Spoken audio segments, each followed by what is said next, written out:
Don't I know you, sir? Don't believe so. I haven't been here in many years. Name's Silas Greaves. Silas Greaves? The bounty hunter? Used to be. What are you doing here in Abilene? Just passing through. Got a little business to take care of. Well, sir, it would be an honor if you would allow me to buy you a beer. Hell, son, it would be my honor to drink it. I'm Molly. Howdy. I'm Dwight. That's Jack and Steve. Ben's behind the bar. Oh, I bet you got some great stories. A couple. Any of them true? Jack, be nice. A few. What about your shootout with Henry Plummer's gang in Bannock, Montana? Is that where you started as a bounty hunter? That's what it says in this here dime novel. Don't believe everything you read in them dime novels, boy. First man I hunted was back when I was riding with Billy the Kid. You knew Billy the Kid? Damn right. That scrawny son of a bitch had no fear. Wouldn't back down for nobody. I heard he collected the 10 stars off any crooked lawmen who crossed him. It was a war, boy. The Lincoln County War. And Billy promised his regulators would take the life of every bastard who helped bushwhack John Tunstall. Kid had a big chip on his shoulder and a hair-trigger temper. Made him dangerous as hell.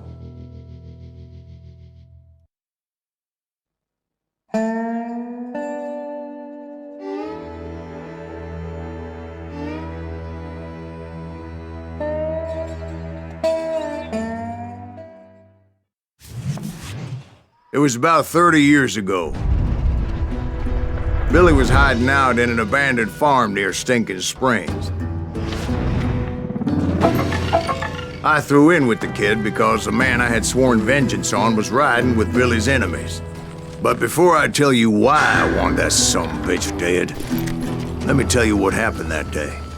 I was heading back to the hideout when suddenly I had this funny feeling. Funny, ha-ha? No, Steve.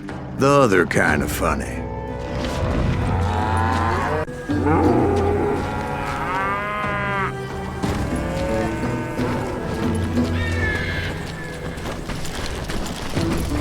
You heard that. You need to stay here and keep an eye on the road. That's not fair. We're missing all the fun. I knew those two morons would never let me through. I had no choice. Hell! Shoot that sumbitch! Was it Pat Garrett's posse? Oh yeah. I heard the shots and I knew I had to move fast. Fire at will! Garrett and his army of deputies had surrounded the entire homestead. They're coming from the rear! I decided to help Billy and the boys out of it. So that's just what I did. We have one behind us! Stay on it! Cover fire!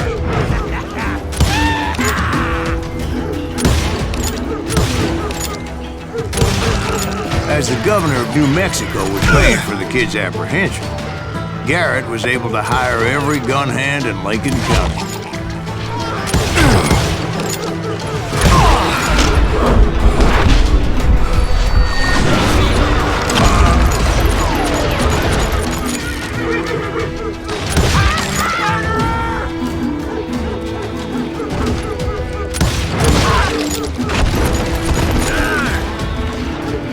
I knew that going through that front door meant putting my butt in a shooting gallery, so I decided to get sneaky. I'm putting you down!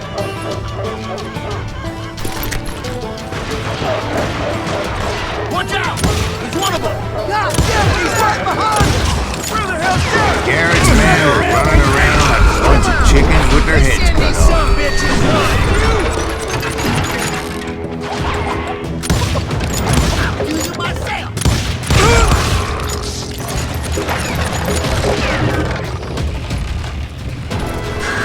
Still, one of them reached the water tower.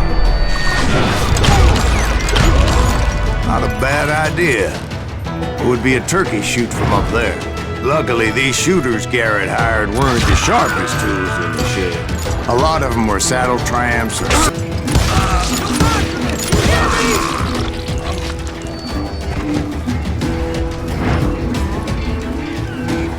You can run! You can't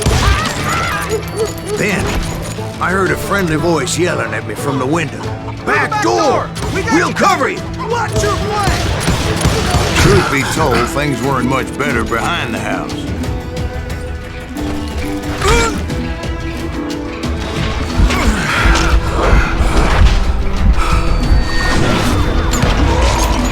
I cut their numbers in half, but that just made the ones that were left twice as mad. They made up for their lack of skill with a seemingly endless supply of ammo. It was a bit of a slog, but I finally fought my way around the back of the house. And like that, I was inside, none the worse for wear. I passed Dirty Dave. Deader than a rat in a trap! And upstairs, I found Billy and Charlie Baldry. How about that?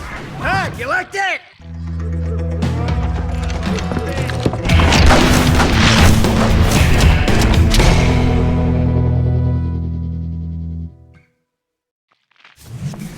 Billy looked at me and said, "About time, amigo! Grab a gun and get to the window!" Wait, so you were friends with Billy the Kid? Yeah, sort of. Anyway, we were surrounded by dozens of deputized shooters who wanted to do us harm. Billy's worth 500. Get her! I'm telling you, Garrett's men were dropping like flies, but they just kept on coming. I think I got one!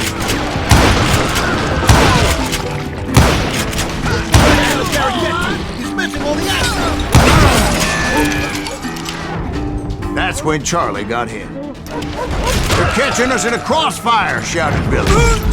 "Get to the other side!"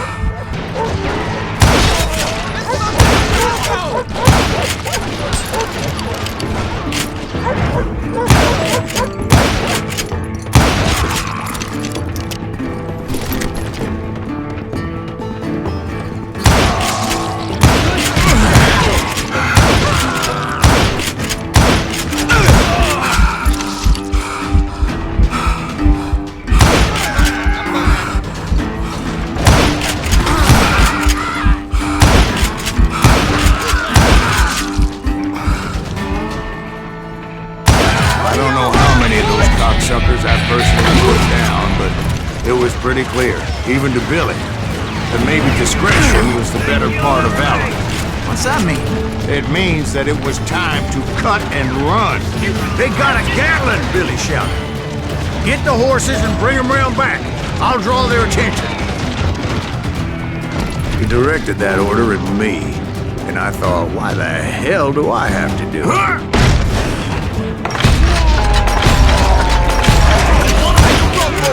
Those poor son of bitches are done for. Many would have fled in my place. But I had that false sense of invincibility that many young men have. Like Jack here. What are you saying, old man? Jack thinks this Joshua. Yeah, he better be. Mr. Greaves, please continue. Please, call me Silas, ma'am. Now, where was I?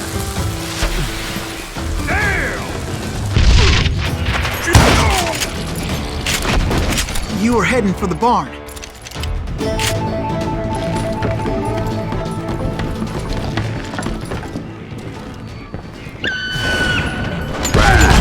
Making my way past a passel of fallen foes.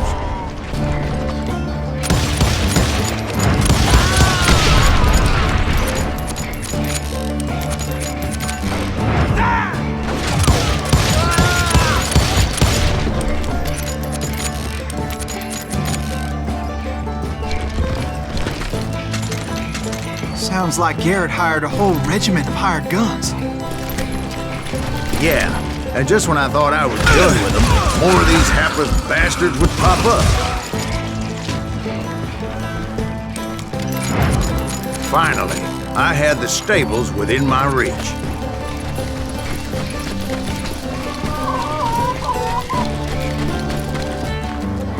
And that's when I met Sheriff Pat Garrett. I read that you went toe-to-toe with him, sir. That backstabbing bastard with that tacked-on tin star.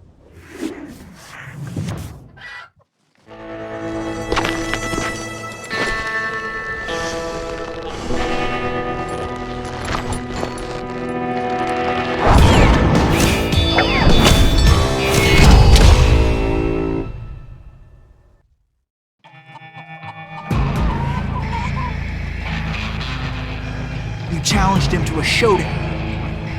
You read that in a dime novel? It said he showed no fear as he took your measure with eyes like a rattlesnake.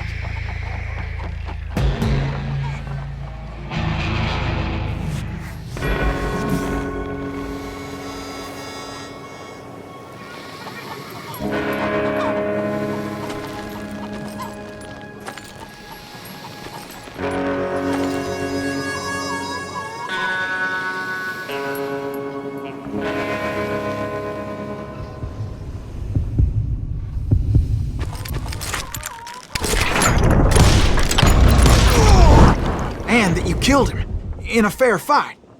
Is that what that penny dreadful said? No, boy. That ain't what I meant when I said I met Pat Garrett. So let me start again. I finally reached those damn stables.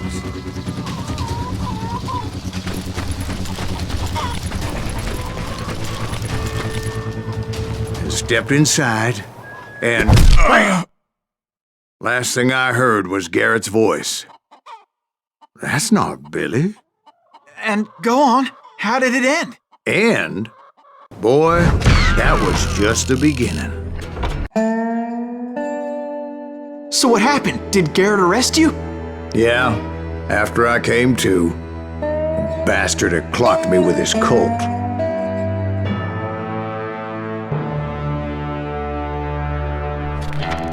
And the kid surrendered? When he realized there was no getting out of there alive. So they locked you up in Lincoln? Indeed they did.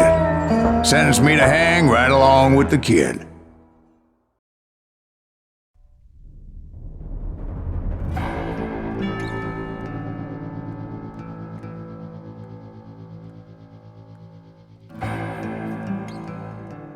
It's important to know that I was only riding with Billy so I could find the bastard I was after.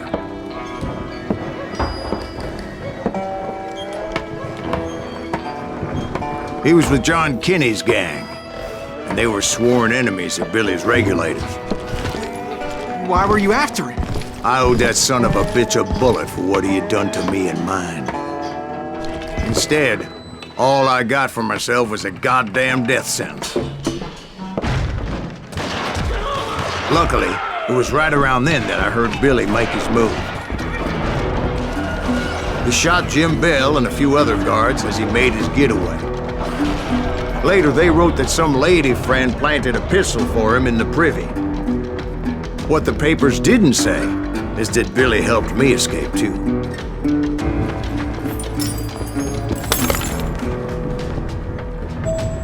My first order of business was finding a firearm.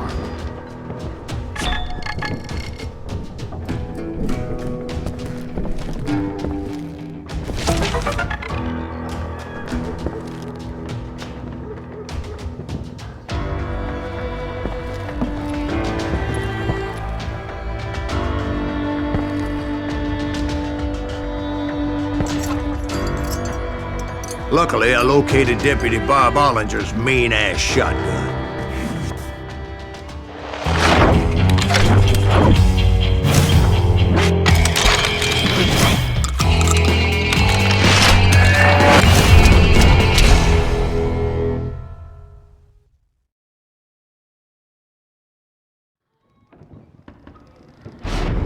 I saw Billy through the window, and he yelled that I should take to the rooftops to make my escape.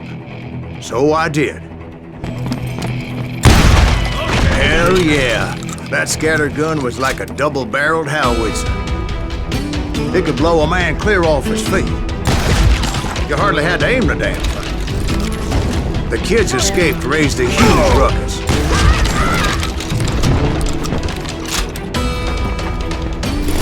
Guards were everywhere looking for him. Can't let the kid get away!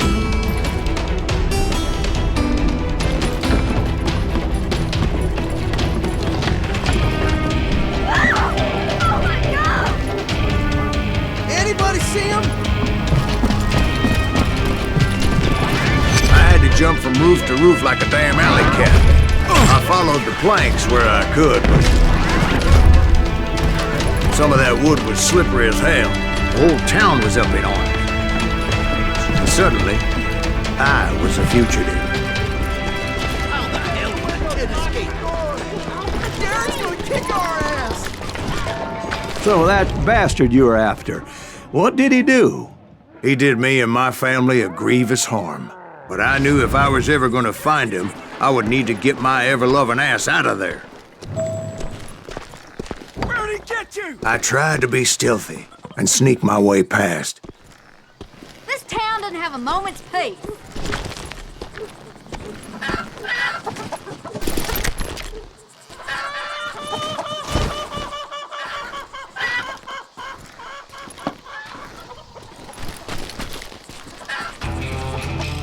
You! But hell if they weren't all waiting for me.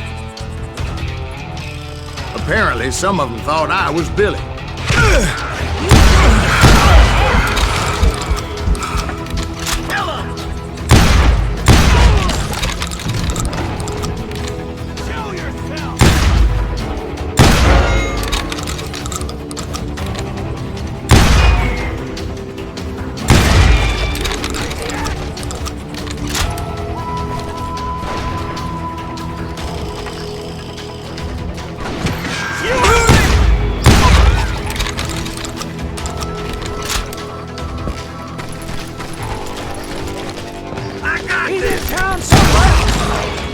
See, me and the kid shared a certain similarity in build and coloring. I was just glad I had Deputy Bob's mean-ass shotgun.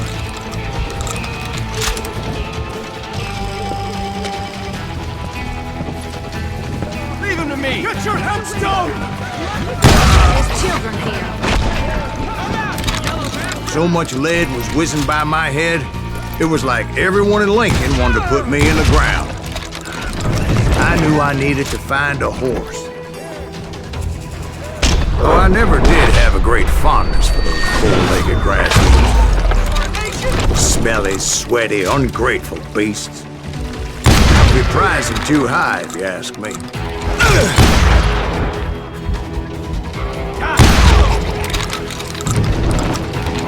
Leave him to me.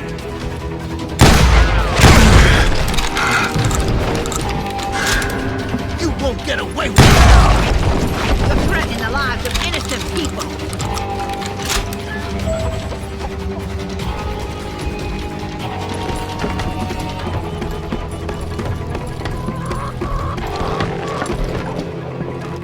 Damn town's going to hell in a handbasket! But where was the kid while you were busy getting shot at? Gone. And that's when it occurred to me why Billy set me free.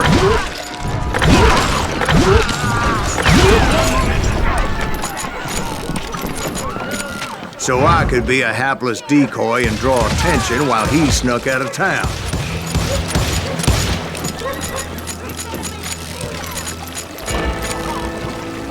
In for the kill! I knew if I made it out of there in one piece, no one would put a price on my head. Because everybody in Lincoln would be dead? No, because they all thought I was Billy. And all that blame would fall on him. Meanwhile, Deputy Bob Ollinger was organizing a posse to put me down. He was already a mean son of a bitch, but he was doubly pissed that I stole his mean-ass shotgun. Anyway, it was me or them. The only way forward led me straight to perdition. But the cards were dealt, and I had no choice but to play them.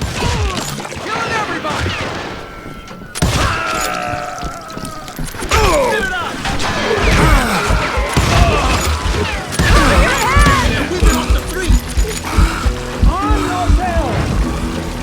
How the hell did he get away? Kill that stupid son of a bitch!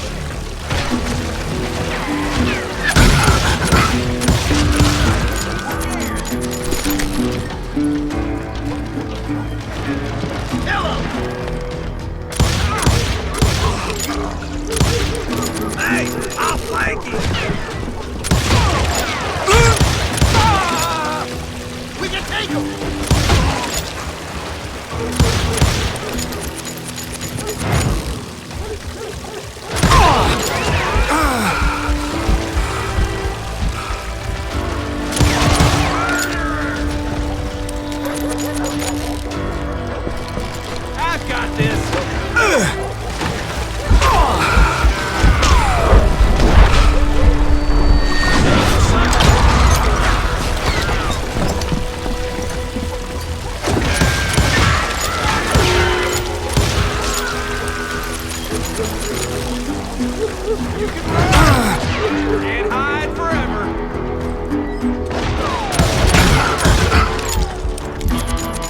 putting you down.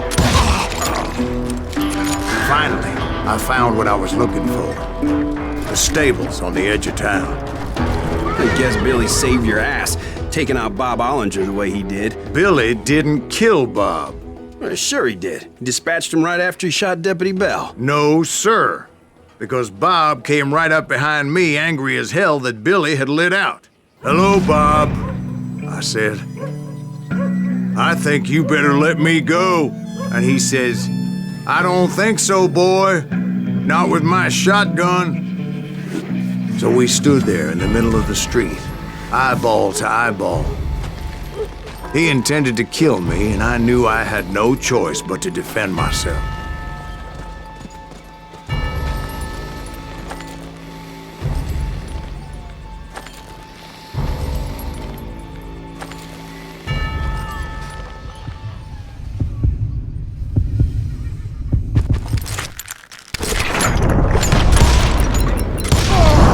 I killed him in a fair fight. Everybody saw I had no damn choice. Well, Lincoln got a mite depopulated that day.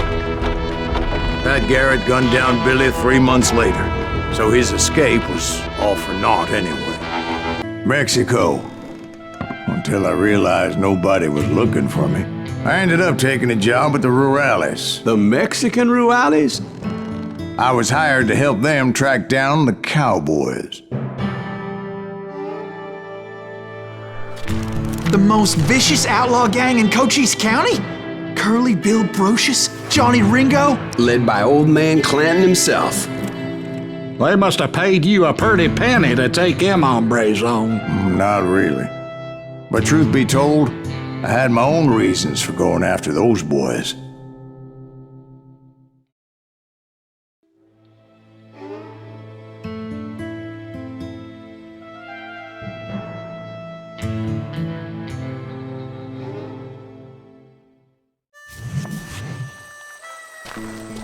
So was the bastard you were after now riding with the cowboys? Roscoe Bob Bryant was his name. Oh. But no, this time it was a different bastard I was after. The aforementioned Mr. Ringo. And yes, he was working for old man Clanton.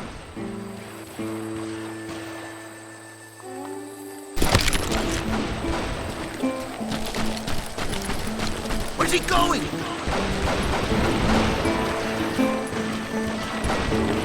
I came upon them robbing a stagecoach, which wasn't surprising, being they were such murderous thieves and bastards. The bandits wore red scarves, so I knew they worked for the old man. Over there! There! ¿Quién carajo es ese hombre? I did my best to help those bastards.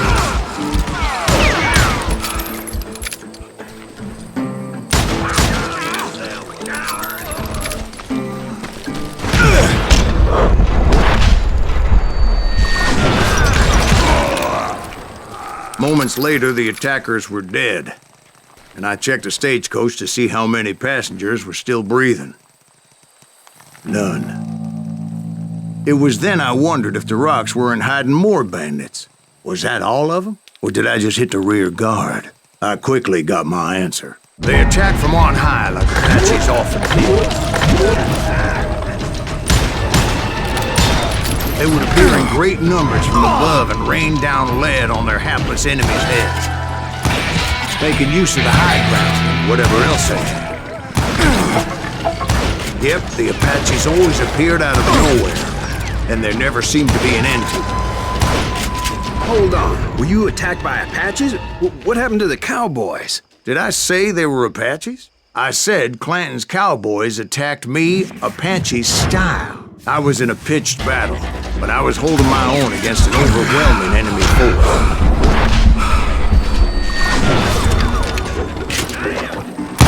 See, at the time, I was still pretty green, but often blunder into regrettable situations. But I just kept shooting at anything I could see up in those damn rocks. I didn't see Ringo, but I knew he was with the cowboys. He and Roscoe Bob had done me a dreadful wrong, and I was determined to have my revenge. But to get to Ringo, I knew I'd have to fight my way past these other assholes first.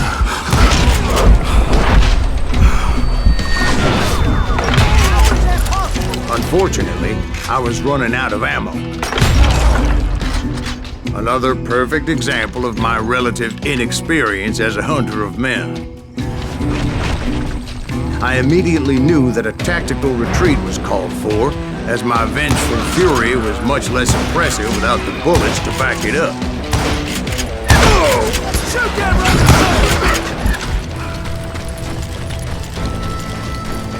Roscoe! He's getting away!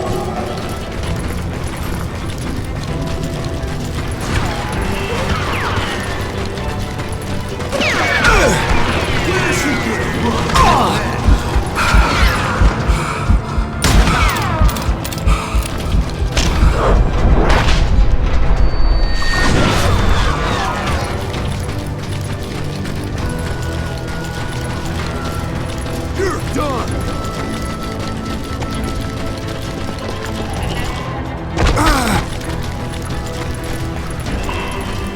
I just kept running, not knowing where the hell I was going. Oh! And that's when something miraculous happened. Like manna from heaven, I found the desiccated remains of what looked like an Apache warrior. The old weapon next to him supplied me with some much-needed ammunition.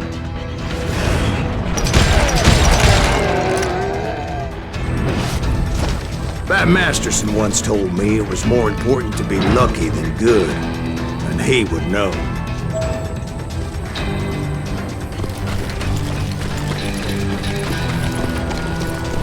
And imagine my surprise when I found a fistful of dynamite to go along with that ammo. That stroke of good fortune evened the odds and bolstered my confidence. It was time to turn the tables. Time for the prey to become the predator. Time for the hunted to become the hunter. Time. All right, Jesus, we get it. Right where you wanted them. That's right, Jack. I was done running. And the old man's boys were not expecting that. No, sir. I came at them like a wildcat. My fury knew no bounds.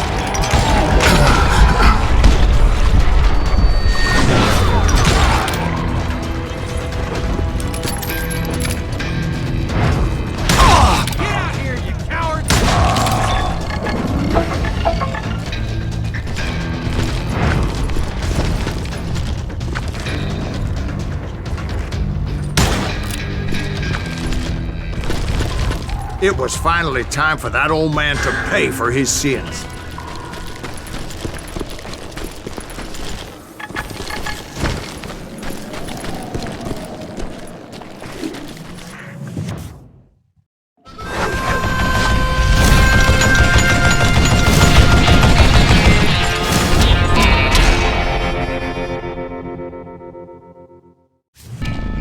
But I knew I could not let that deter me.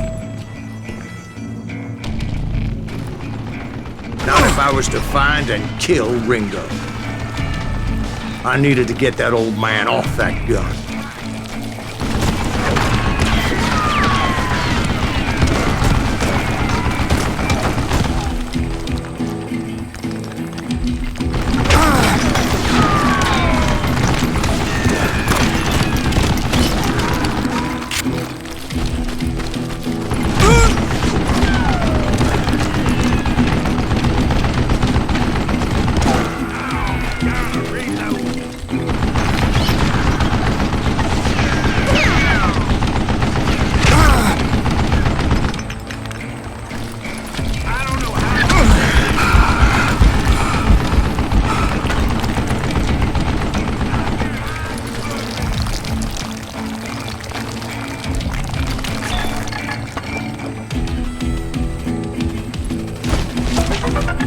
Most everyone thought it was the Ruales who had come up against him in Guadalupe Canyon, but it was just me.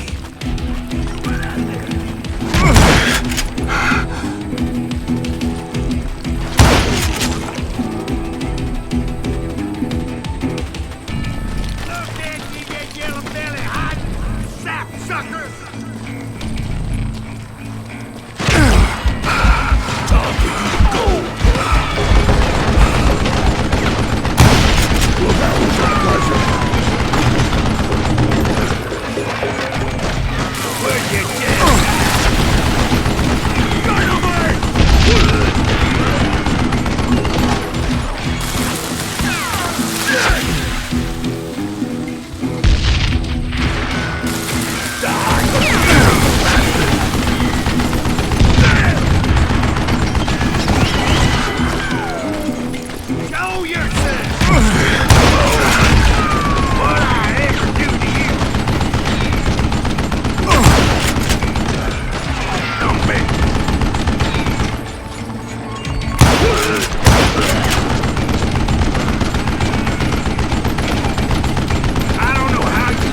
of the cowboys made it out of there alive, and told Ike and Billy Clanton that it wasn't a Mexican who took their father's life that day.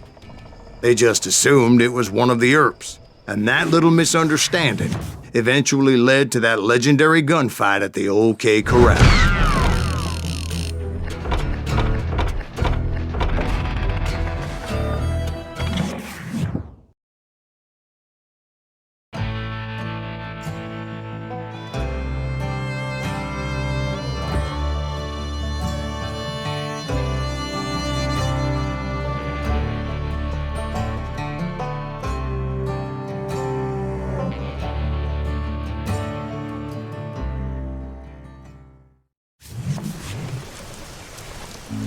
A few weeks after that dust-up at the OK Corral, I was still after Johnny Ringo.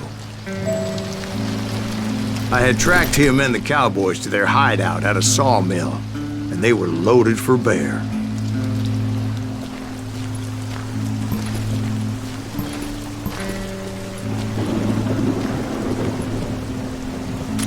So, what exactly did Johnny Ringo do to piss you off? Well, him and that other bastard.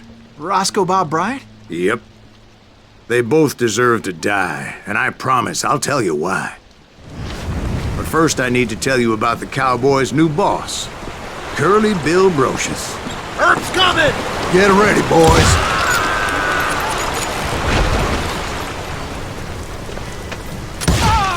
Okay, now you're really pissing me off.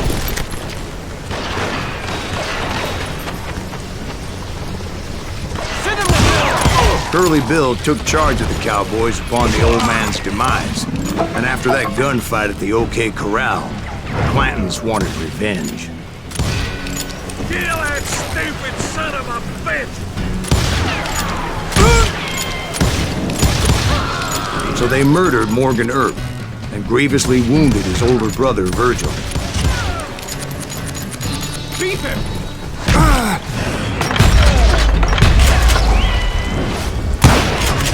Wyatt and Doc went on what became known as the Vendetta Ride, hunting those outlaws down. So when I showed up, that's who they thought I was.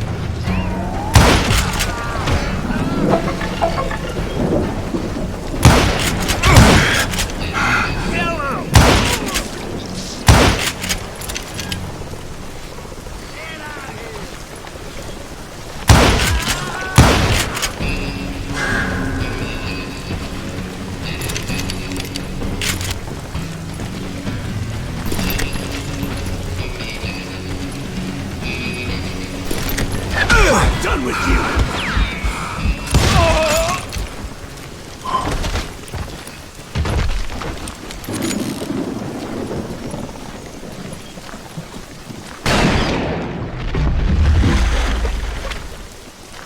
There were killers around every corner, all wearing red bandanas.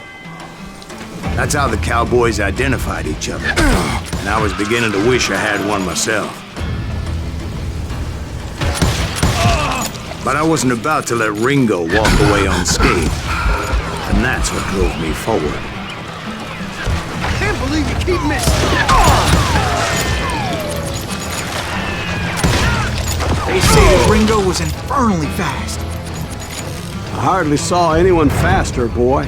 Certainly not Wyatt Earp. That man was all hat and no cap. Earp wasn't much of a match for him, but Doc Holliday might have taken him. That Lunger should have kept his nose out of it. They never charged anyone for the murder of Morgan Earp. But everybody knew that Curly shot him in the back. That was common knowledge. Yeah, maybe so. But Ringo had nothing to do with it. He was just being loyal to a friend. Is that what you call it? Being loyal? Well, to get to that loyal friend, I had to pass by some buzzsaws as big as a man.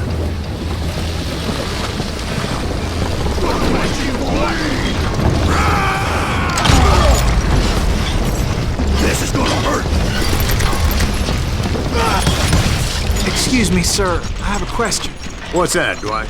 After old man Clanton died, why didn't his son take over the Cowboys? Because Ike Clanton was dumber than a box of rocks and a yellow belly to boot.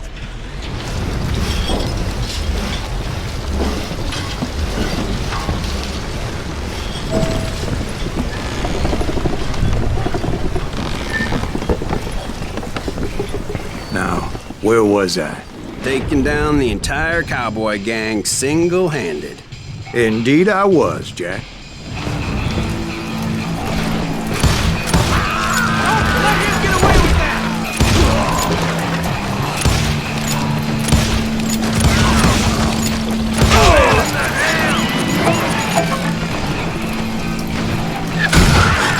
Damn you!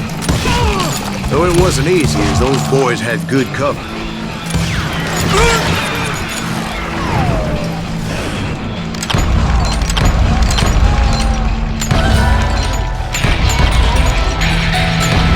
Kill him already!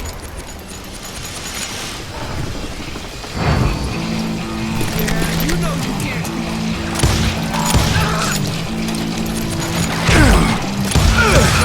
I'm gonna make you pay for that.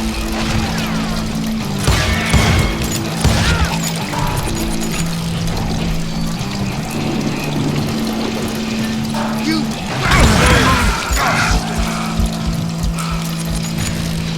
face me, you coward! Blame him!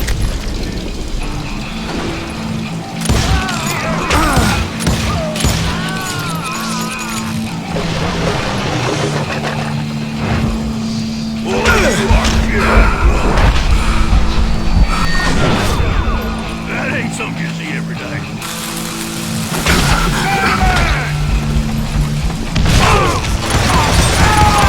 There were carts everywhere, piles of lumber, and God knows what else for people to hide behind. That really was one hell of a sawmill. Quite an impressive operation.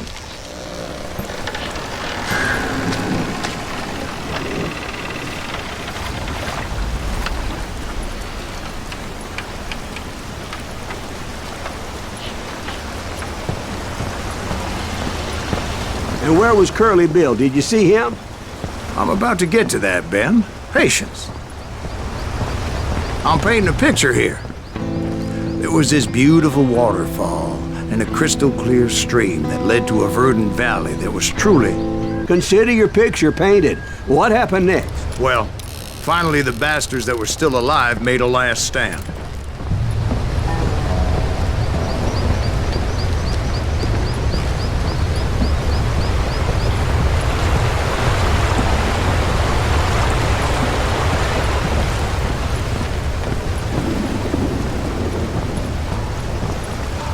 Curly Bill, Johnny Ringo, and his compadres took off into the lumber yard, and I followed after.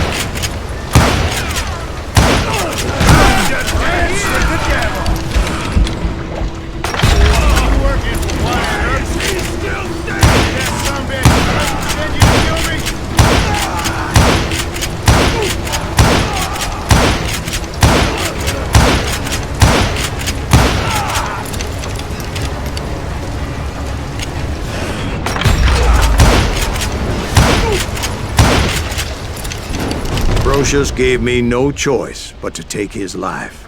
But Ringo was nowhere to be found. I knew you didn't kill Ringo, because he was found dead in a different location altogether. To this day, his killer is still unknown. Indeed. Took me a few months before I finally tracked his ass to West Turkey Creek Canyon.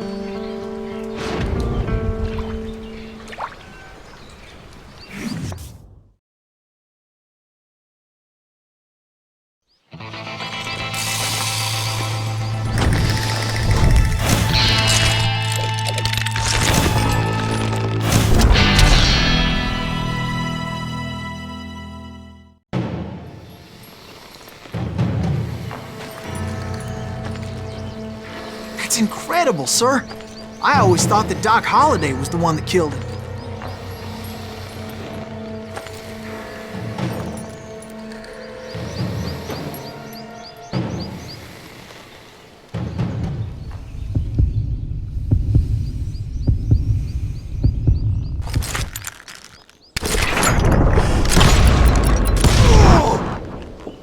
Sorry I had to ruin the legend for you, boy.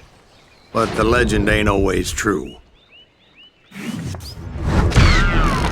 Doc Holliday had nothing to do with the death of Johnny Ringo.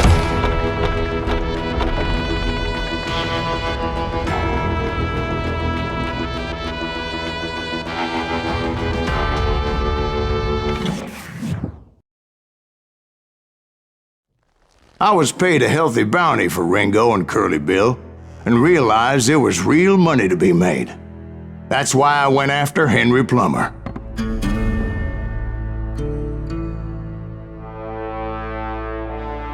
Wasn't he the sheriff who augmented his income by shaking down miners and robbing gold shipments? That's the one. Oh, yeah, I remember him. He ran that gang of thieving outlaws called the Innocents. So it's true that you went toe-to-toe with him? Indeed I did, son. Indeed I did.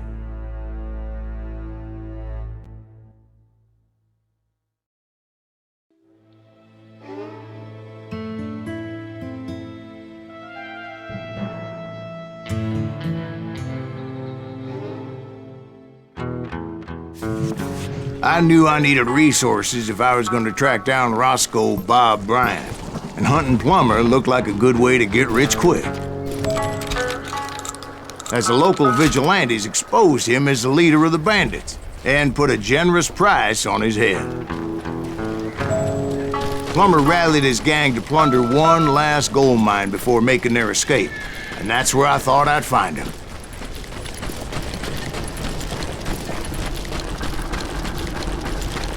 It makes me nervous standing so close to all these goddamn barrels of gunpowder. Why would you be nervous? No one has the cojones to come after us. As long as you don't light up a cigar, we're fine. As my late father pointed out to me more than once, God made men, and Samuel the Colt made them equal.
I knew that dynamite wasn't mine, so I decided the polite thing would be to return it.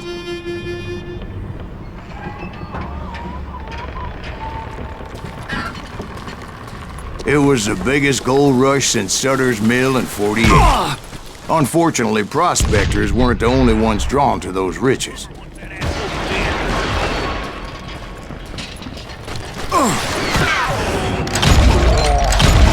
There were thieves and killers, robbing travelers and hijacking gold shipments.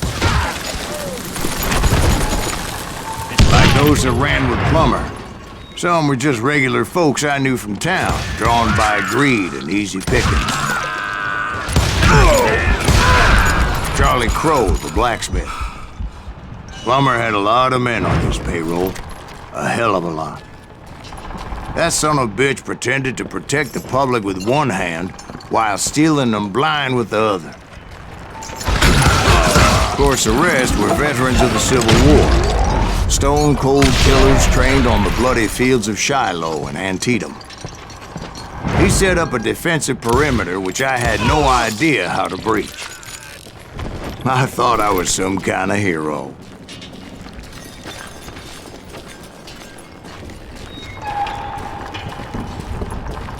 I finally made it past and headed on to meet my destiny.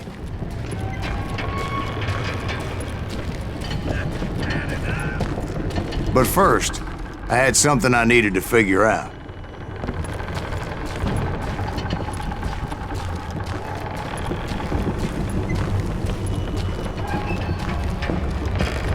I had a few ideas on how to get into that mine, but once I made my decision, I knew there was no turning back. So my first thought was to enter the nearest mine portal. I saw an entrance. Made sense. It was the quickest way in, but that also made it more dangerous, as there would undoubtedly be enemy pickets posted along the way.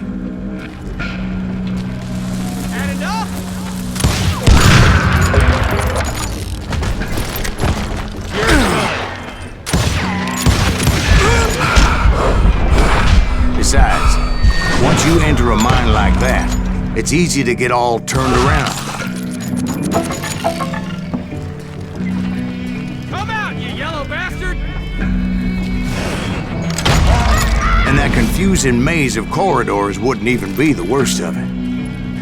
Some of those shafts could be as deep as hell.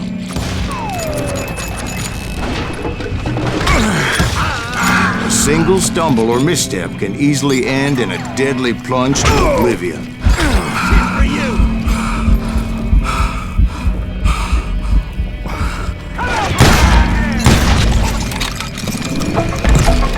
I'm here! Guess he's had enough! You won't get away with this!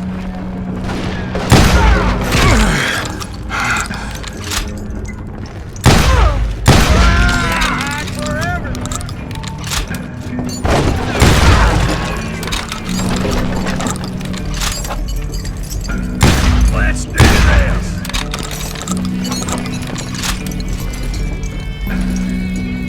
Time to die!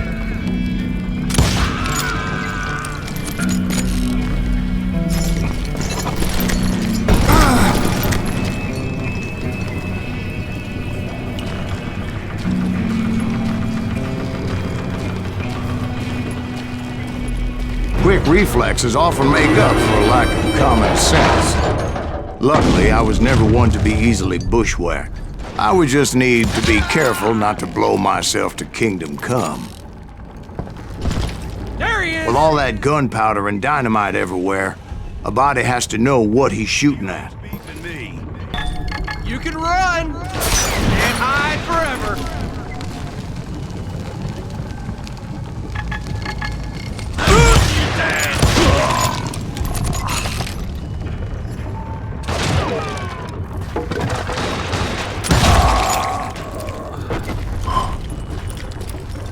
One wrong bullet could have turned that mine into a dad-blasted tomb.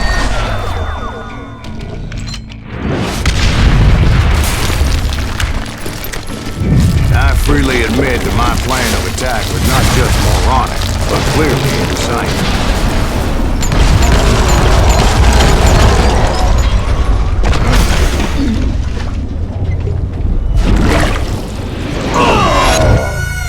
It's a good thing that I abandoned that ridiculous plan before I even tried it.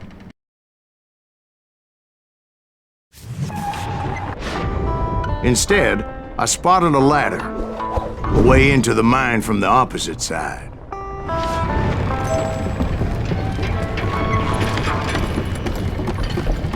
It was a long way around, but that approach seemed more sensible at the time. Of course, being I had a problem with heights, that scaffolding scared the bejesus out of me. Climbing down that ladder required some caution, because even though I had a younger man's reflexes, no man can dodge a damn bullet while climbing down a rickety ladder. I needed to make a leap of faith. I was determined not to give up, however. As Sheriff Plummer seemed quite the despicable character. When the vigilantes discovered what the sheriff was up to, people were outraged. That 10,000 they put on his head would go a long way to helping me find old Bob. Fast.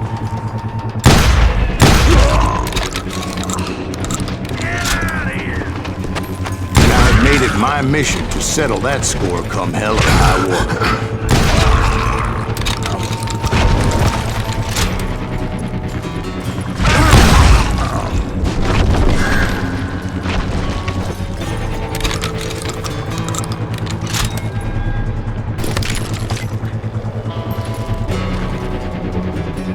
But first, I would have to make a choice. Take the elevator or climb the ladder.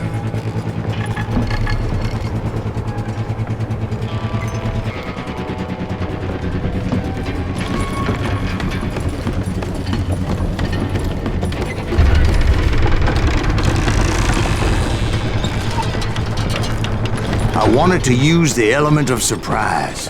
Plus, I figured I could use the exercise. I was warmed up already, so what the hell?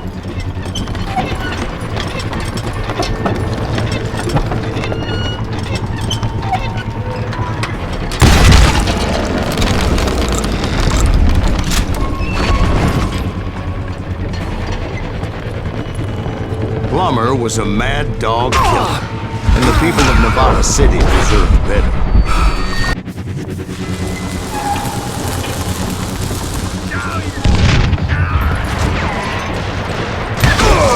Right, well, he was the sheriff of both places at one time or another, but that's neither here nor there. The point was, taking him down would save a lot of lives, including my own.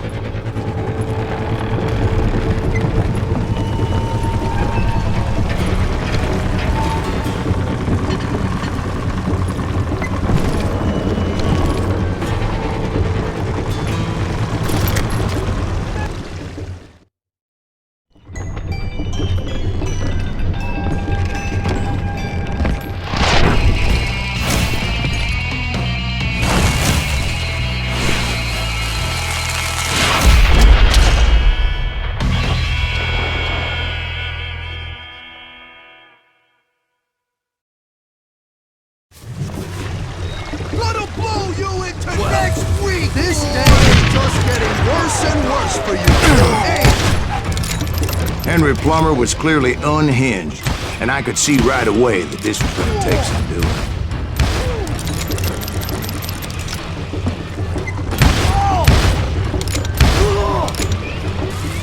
I'm going all medieval on your ass!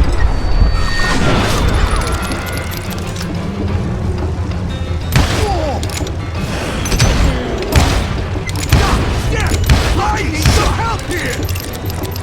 Come on, boys! Just band up if you want!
So that's how Henry Plummer died. Him and his crew were worth their weight in gold. And now, I was officially a bounty hunter.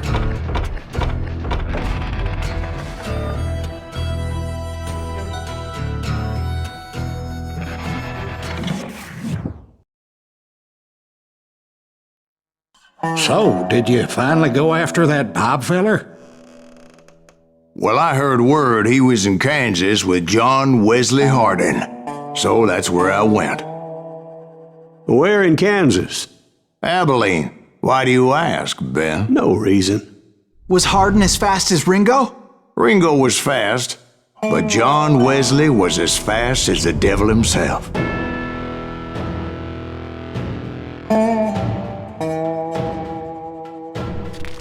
Hell, he killed his first man at 15.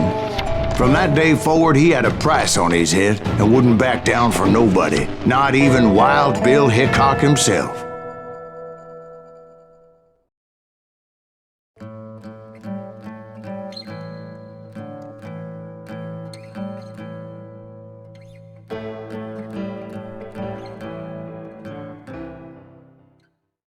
I dodged death many a time, and that night in Abilene was no different.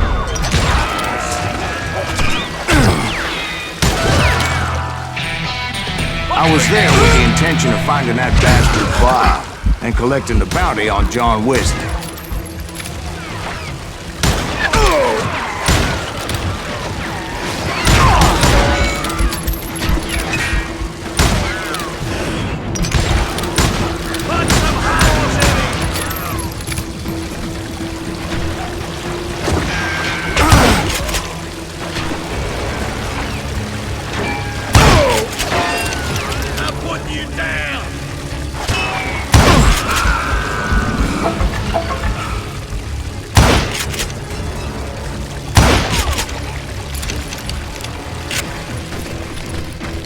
I thought the Texas Rangers got Hardin. Yeah, that's what they want you to believe. It was cold and a witch's tit and a brass bra that night as I fought my way past his loyal compadres to the very same saloon we're sitting in today. Look around and imagine this place painted in blood. Hardin was waiting for me, and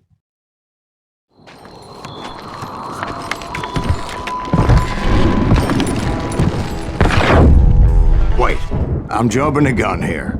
Let me back up and give you some background on this sumbitch. He deserves that much.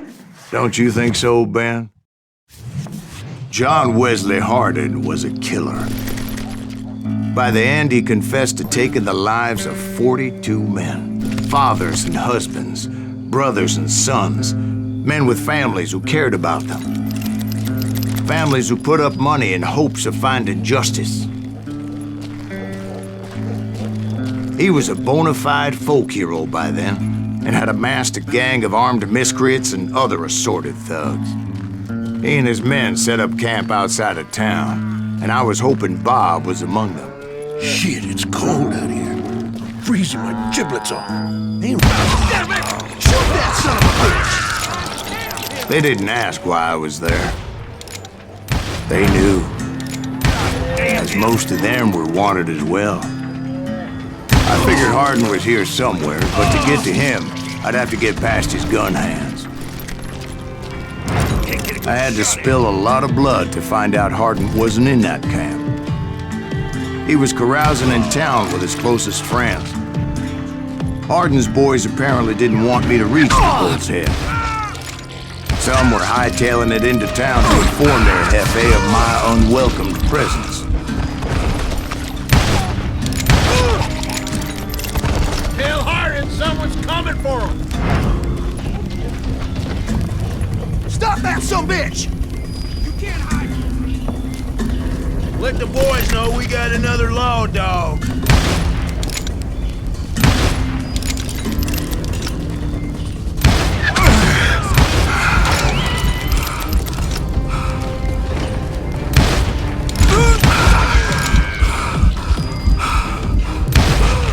I wondered if Bob was among them.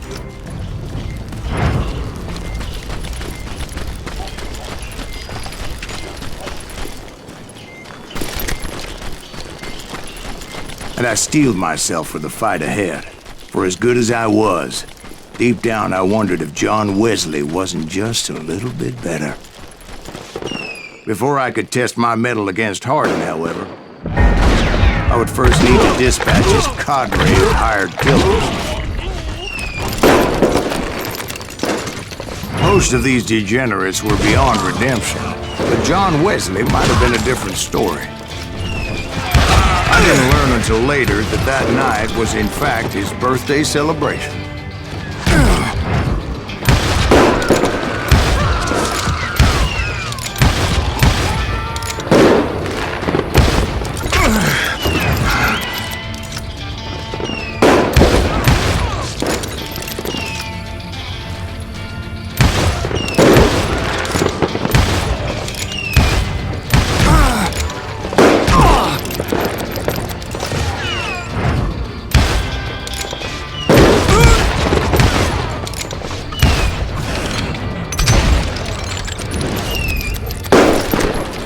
I think I already mentioned that I found Hardin in this very saloon.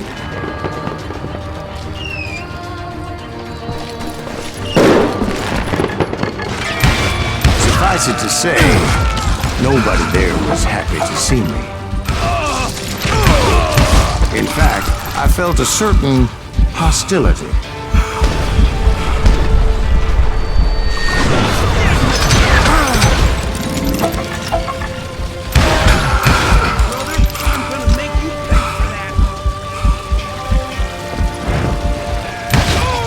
I was disappointed that neither Bob nor John Wesley were among the dead. But that was short-lived, as a moment later I was facing down the fastest gun in the West.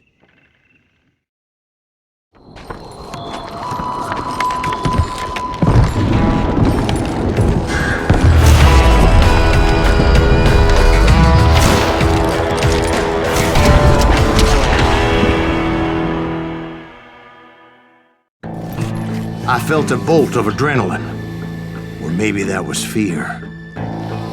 He was well known for his tricks, and I knew I'd need my own if I was ever to defeat him.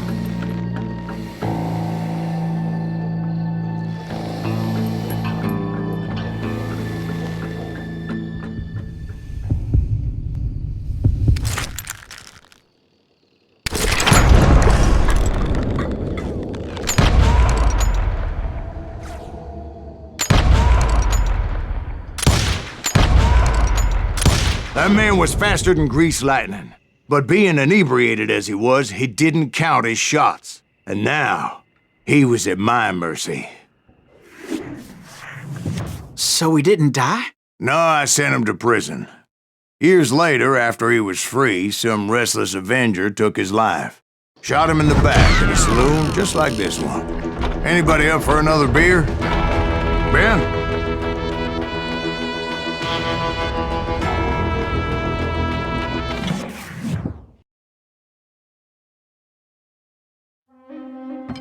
Thank you, darling. Yeah, some say revenge is a dish best served cold.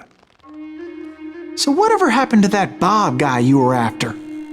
Personally, I'd like to hear some of your other adventures. Like, I don't know, did you ever go toe-to-toe with a red man?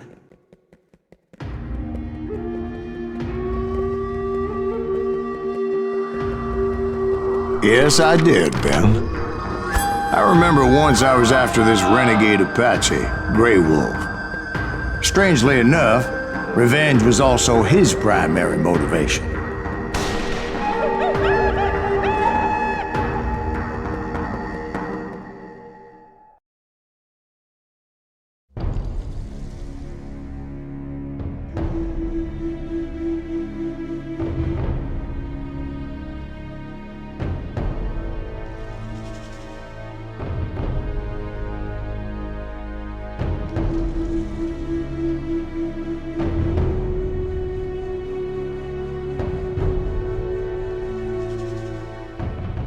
A bounty was put on Grey Wolf's head, and that's how I came to hunt him in the mountains.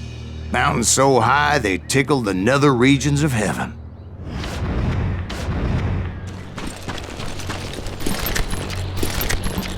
Grey Wolf was a Chiricahua Apache medicine man who had led a war party in revenge for a massacre against his people. The U.S. Army had attacked his tribe during his daughter's secret sunrise ceremony, and the slaughter was unspeakable. I understood his anger, as there's nothing more traumatic than seeing those you love die in a cruel and painful death.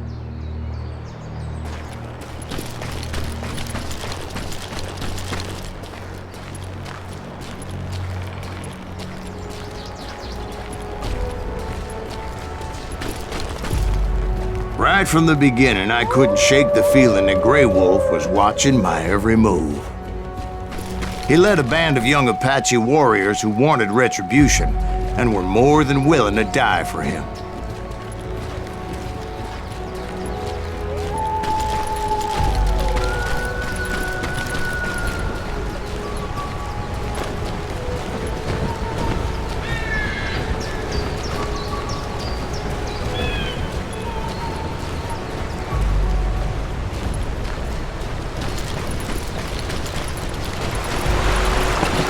They saw me before I saw them.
It was rugged country, the winter home of the Chiricahuas, and that's why they had retreated there.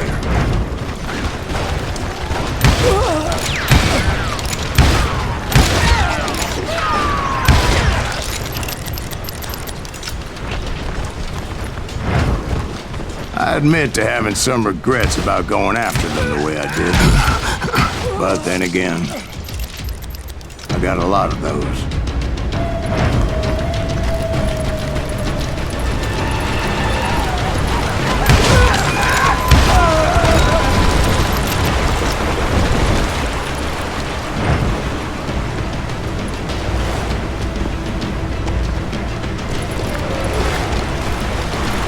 Did you find Grey Wolf? Not at that moment, but I did find the entrance to their hideout.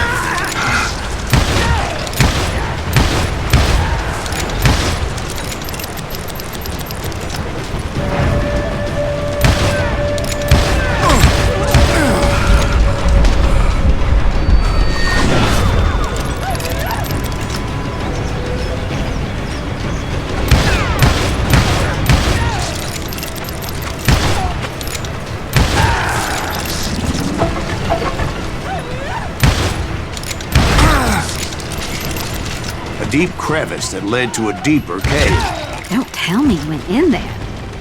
Yeah, but it's not out of bravery so much as pure, angry cussedness.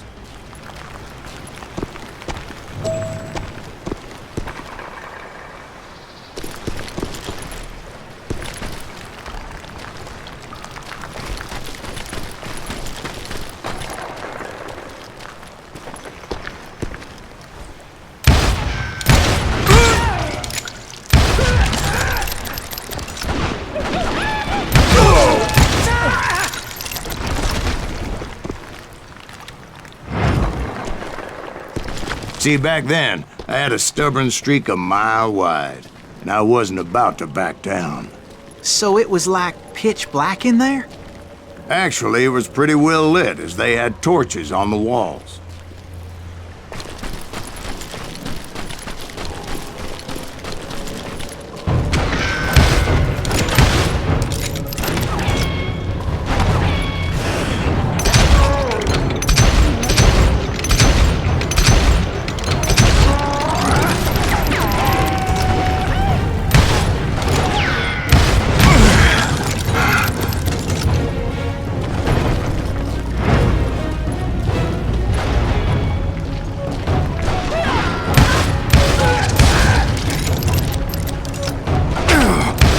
Was his cave? Big as hell, Ben. Chiricahua had hid out there during the Indian Wars.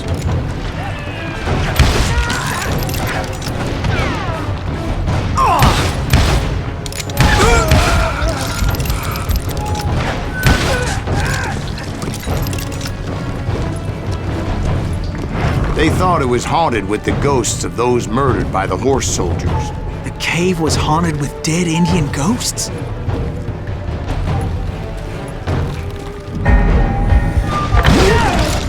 To be honest, I was more concerned with the live ones than the dead ones.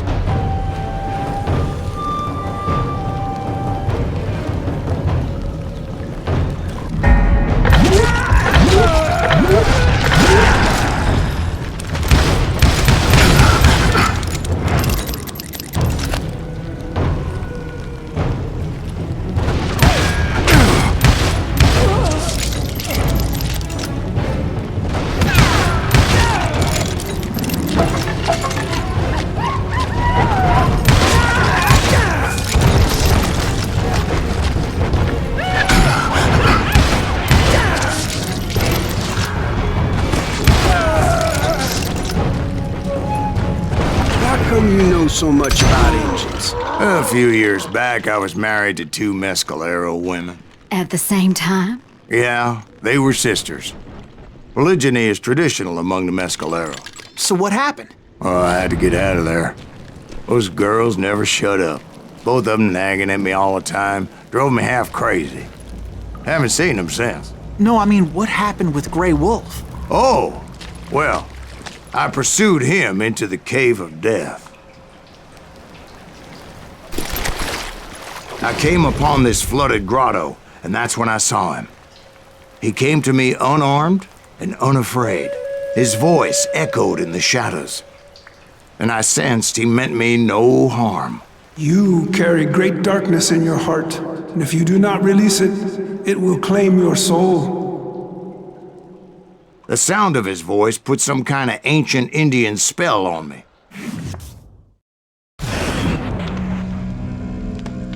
As his story unfolded in my mind. You will come to this place again and kill many more men, and the darkness will grow until it consumes everything that you are. The soul would have no rainbow if the eye had no tears. He said I was a great warrior, a coyote man, unequaled by any other pale-faced warrior, or something like that. Snakes will bite shadows of your past until a venom poisons your heart, and an echo of the song of the dead summons the spirits deep from within the mountains. I didn't quite get what he was saying, but there was definitely snakes. And indeed, his warriors surrounded me and attacked me like hungry wolverines. They couldn't stop me, though, and Grey Wolf wasn't in the mood for idle talk.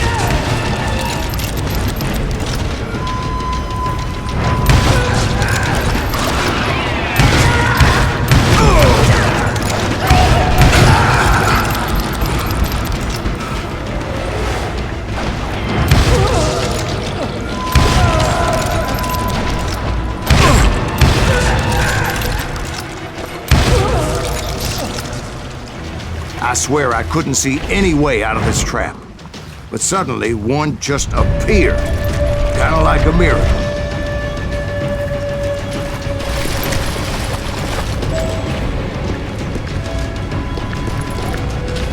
I felt like I would be lost in that damn cave forever.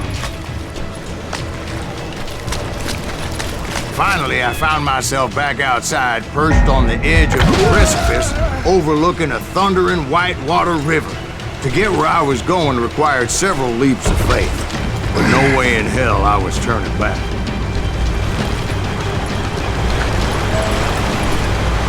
I chased after him, determined to make him explain the meaning of all that mumbo-jumbo. Mumbo-jumbo's right.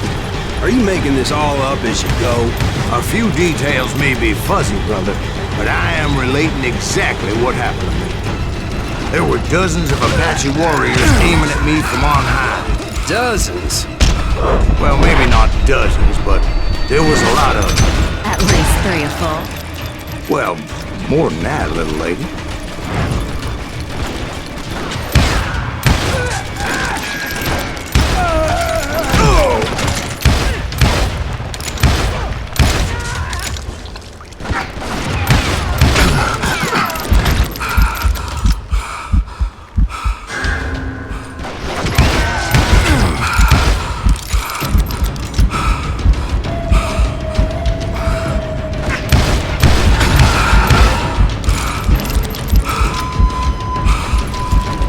Steep climb up creek ahead of me and scrambled up those rocks like a mountain goat. I was determined to locate Grey Wolf and find out exactly what the hell he was trying to tell me. And wouldn't you know it, that crafty son of a bitch led me right into a trap. What kind of trap? Well, son, there had to be at least 100 Apaches surrounding me. 100? God be my witness. Oh, come on. Who are you kidding? Hey, I believe you. Come on, tell us how it ended. All right, but I'm not gonna drag this out. Where were we? You were surrounded by 100 Apache warriors. Well, I didn't take the time to count them exactly, but there were a lot of them.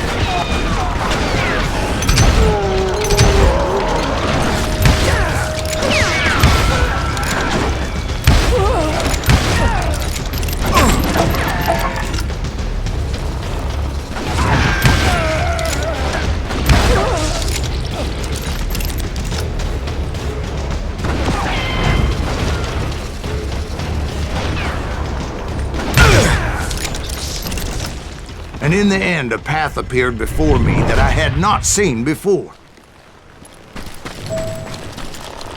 I followed it as I desperately needed to find out what Grey Wolf was trying to tell me. But it was like that son of a bitch disappeared into thin air.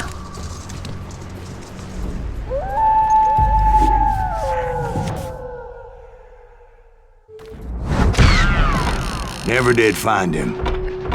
And never did collect my goddamn bounty.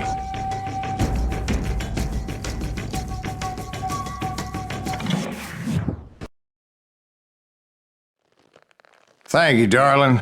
It's interesting how the truth can sometimes seem, might malleable, depending upon your point of view.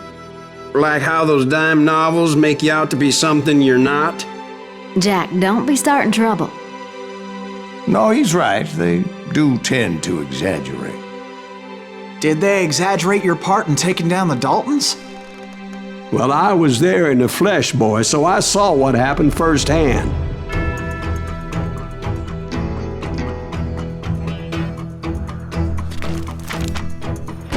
Those Daltons were lawmen once, before they all went bad, robbing banks and trains clear across the territory. Until Coffeeville, of course. I was one of the citizens who took up arms that day. Fighting on the side of the riot? I did my best, sir. We all did.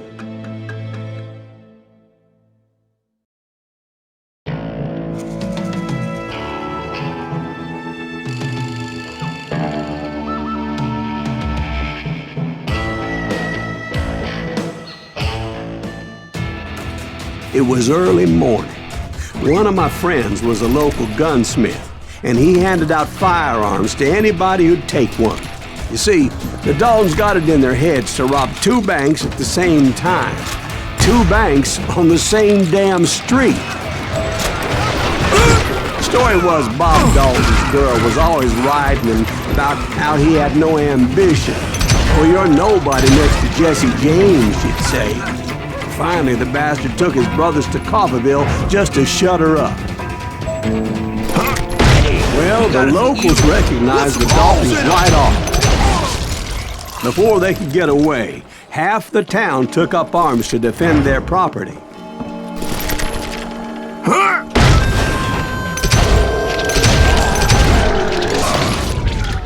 The brothers paid dearly for their stupidity, but everybody knows they had it coming. There's more to it than that. I read all about that day, so I know for a fact that it went down very differently. First of all, it was high noon. A posse of U.S. deputy marshals were on the rooftop across the street. Get ready, boys. They're gonna make a move.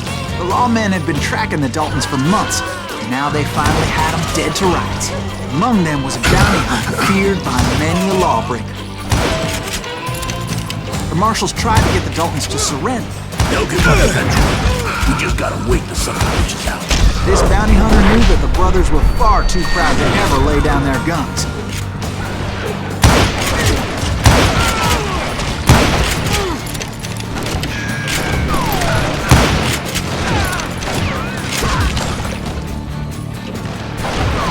He went in there alone to confront those criminals.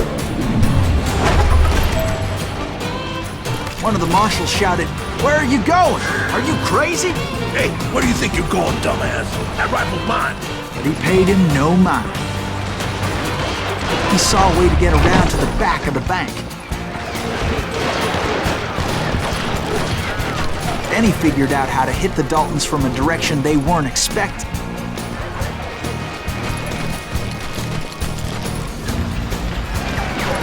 From above.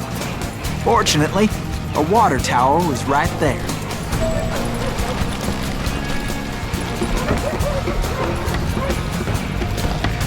A moment later, he was climbing up a steep ladder, laughing at danger as he did.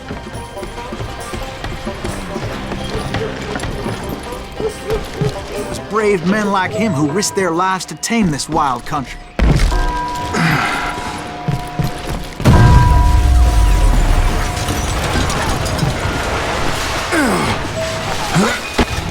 We've got company! Heroic men like him, who did what other men couldn't or wouldn't to make this country free. Son of a bitch! Like Jim Booth and Davy Crockett, who died defending the Alamo. Can't hide forever!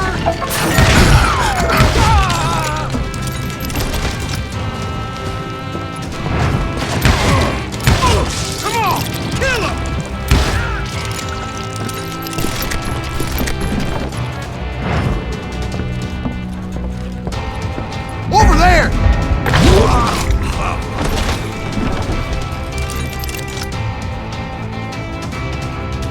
That's Silas Greaves! What the hell? Blam! Blam! He came away victorious, taking down those thieving Daltons. His name was Silas Greaves, and when the dust finally settled, he was the last man standing. Sorry, kid, but that just wasn't the way it happened.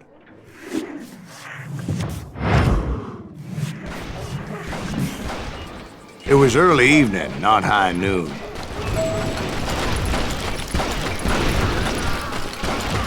The Daltons blew up the safe, and were all set to hightail it out of there. I was late to the party, and Coffeyville was already up in arms.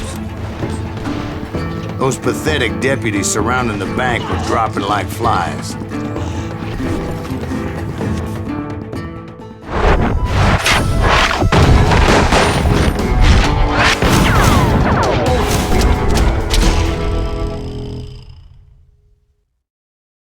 I had been tracking those jokers for months, waiting for them to do something reckless. finally they did. Those stupid bastards decided to rob 2 banks at the same time in the same town where everybody knew them. But they still had friends in Coffeeville.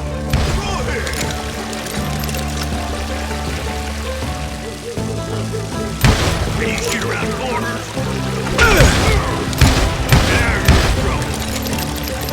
You won't need it, Jack. This is too good for us.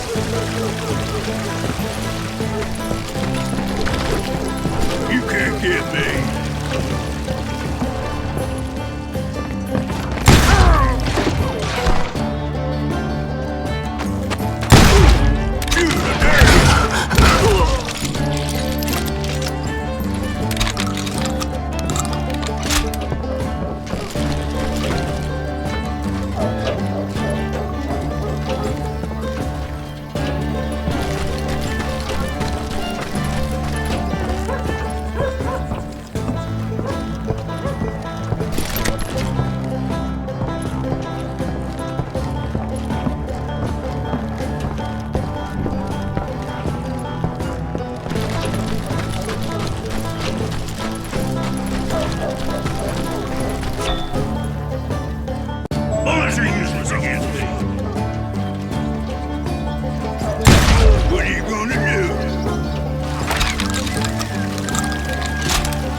Wild dogs, tooth and nail.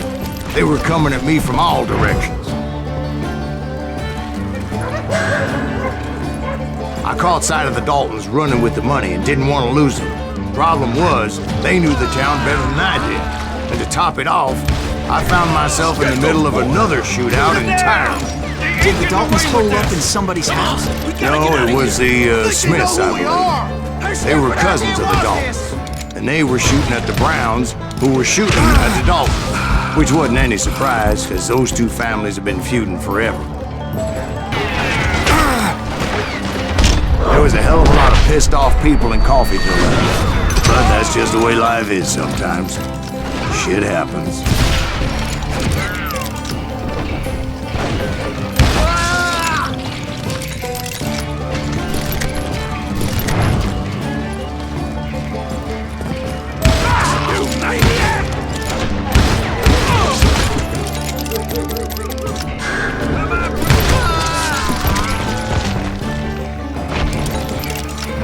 The Dalton boys knew I would never give up. Those Daltons weren't the sharpest knives in the drawer, but they always stood together. They set a trap to slow me down and allow at least 2 of them to escape. The 3rd brother stayed behind to plant me, just in case that trap of theirs didn't work.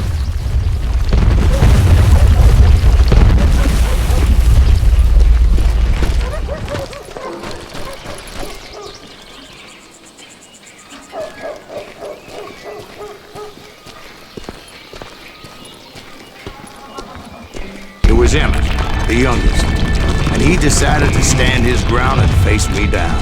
I ain't afraid of you, Silas Greaves. This is where it ends for you.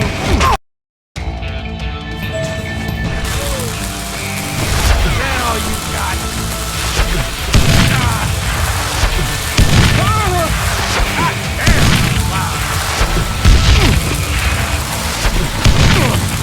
Coward and I'm gonna cut you in half!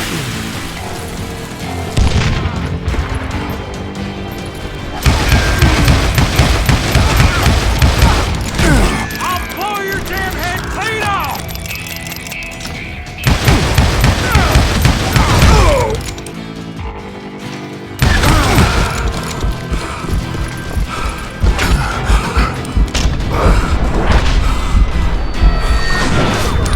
Lucky bastard!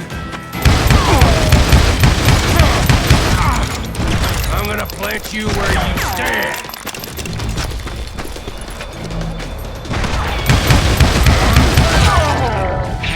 But Emmett Dalton survived the robbery in Coffeyville. He's the only Dalton who did. They say he was shot 23 times. Well, Dwight, who do you think put all those damn holes in him?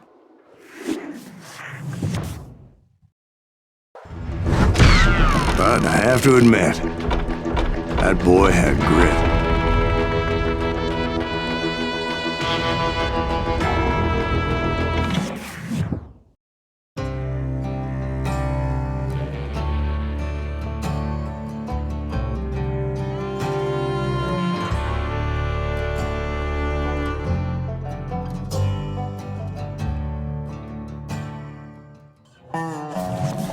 We'll get those suckers! It took me a couple of days to track the Daltons down.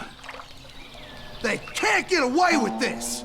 And in that time, a whole posse of local vigilantes offered to lend a hand. We'll track him to the ends of the earth. They seemed as determined as me to find those outlaws. But as we headed into those swamps, it was like I had my own private army. There was no way those boys were getting away this time.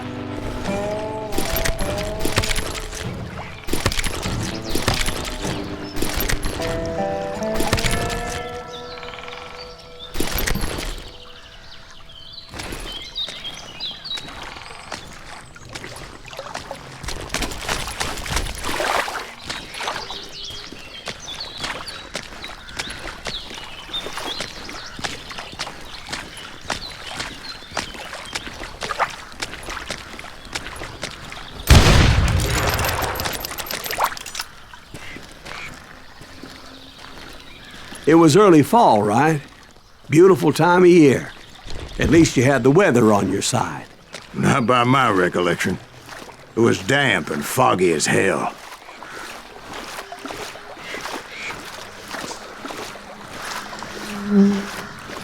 It was tough to stay on a true course, so we kept an eye out for landmarks.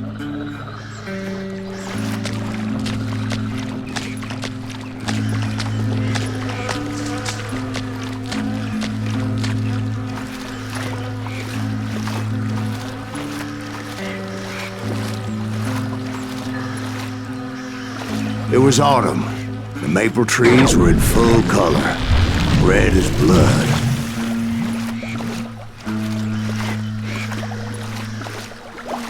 The rains that year were torrential, so the whole area was flooded. The vigilantes had spread out wide, and pretty soon I couldn't see anybody.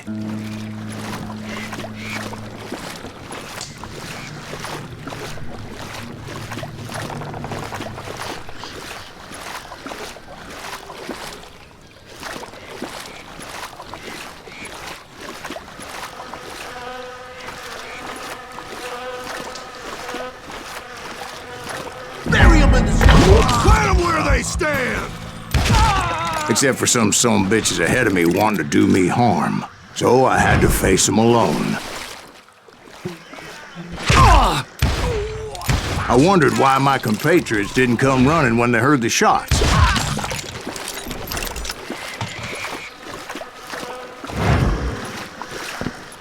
So did you find the Daltons? Not yet. He's almost as good as me.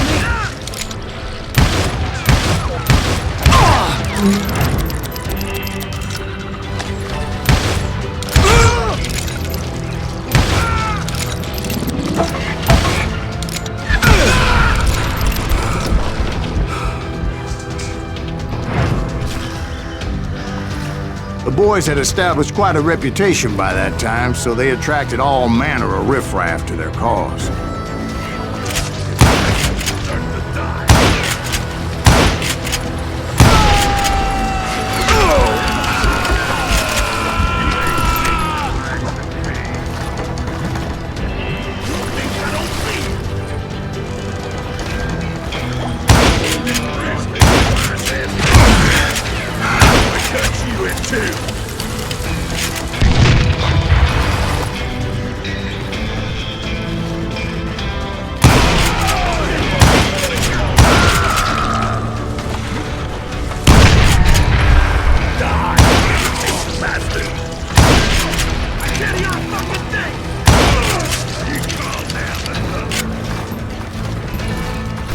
being I was under serious attack. And my reinforcements was nowhere to be seen.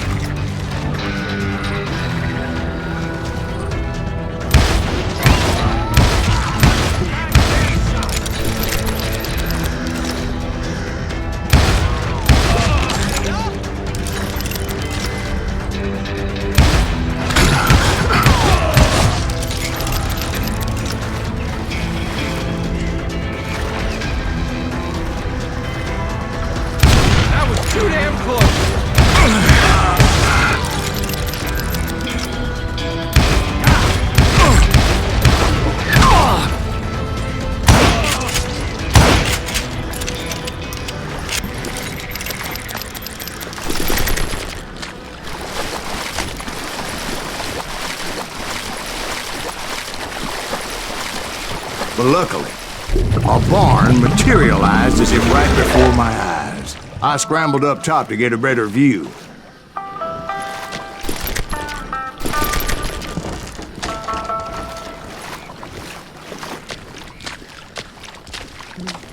But just ended up falling inside. So, how did you get out?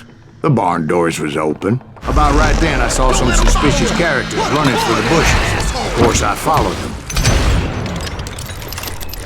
But that goddamn swamp was like a goddamn maze, and pretty soon I had no goddamn idea where I was. Steve? So I just started walking, and pretty soon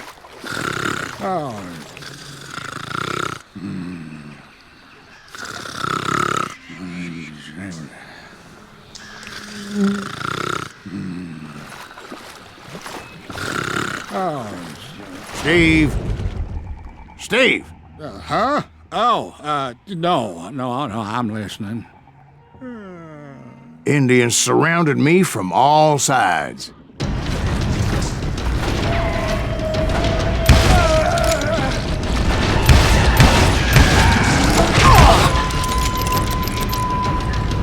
Indians?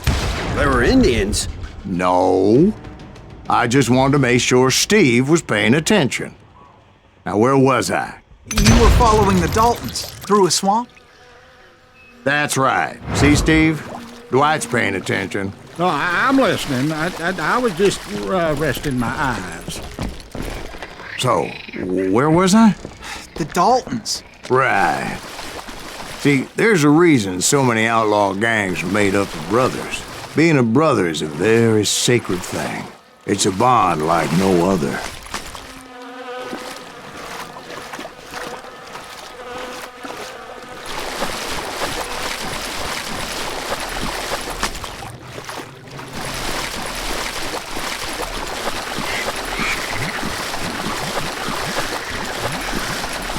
Bounty hunters!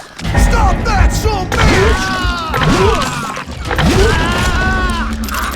So did you ever find the damn Daltons? Not yet, but I did find a few of their cousins.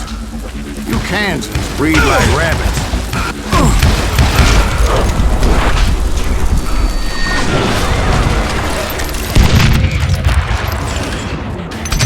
But hey, what's more important than family? I bet Ben knows what I'm talking about.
everything?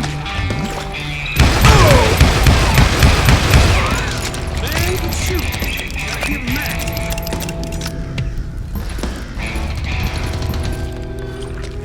You better hide.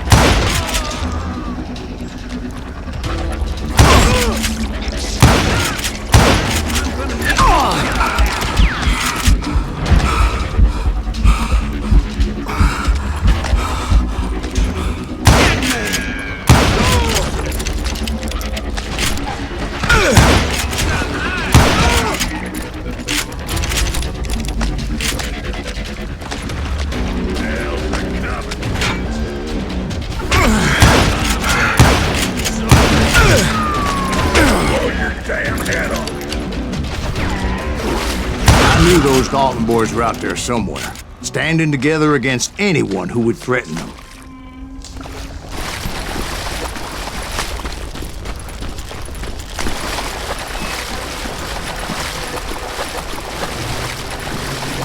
And that's when I saw it. A goddamn steamboat.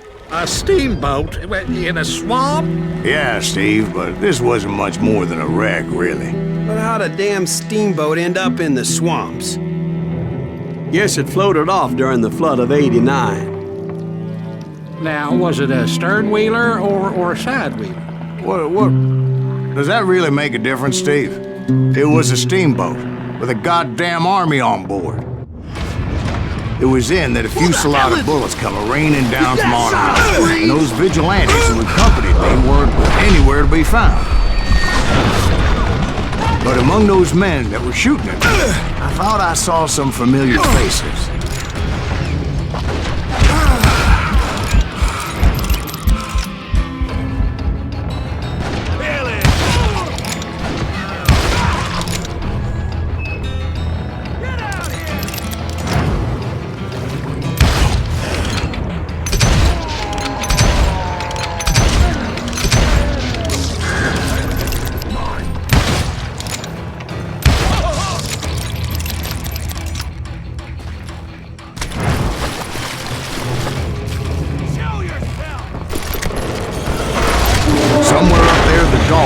Waiting on me.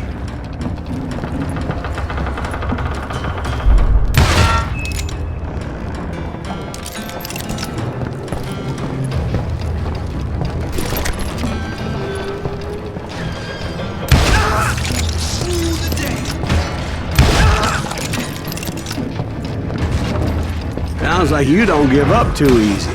That's the kind of man I am. I set out to do something. I do it. Surrender just ain't in my nature. Plus, I'm stubborn as hell.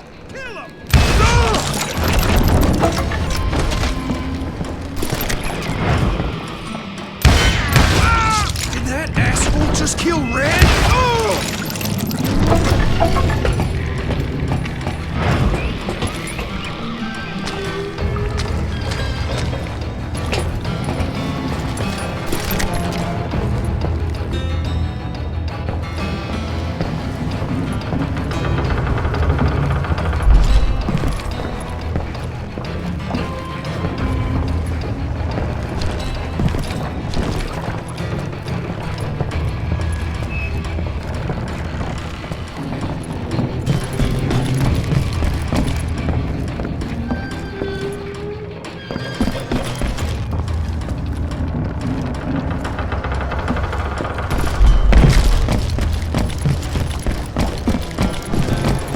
Right about then, much to my relief, the vigilantes finally arrived.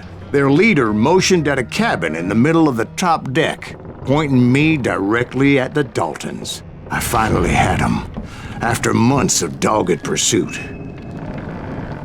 But it turned out that they had me. Take him out! I'm sending you to hell!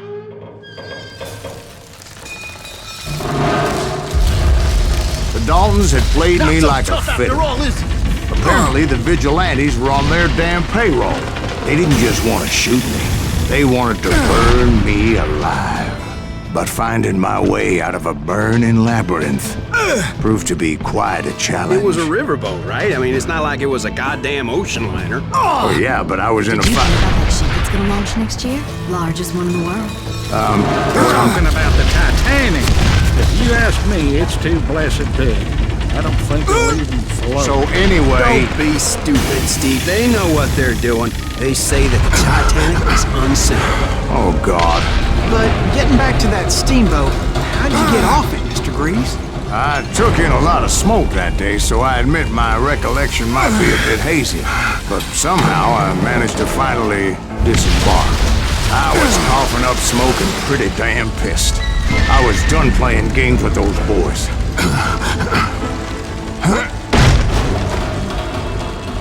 It was time to settle this once and for all.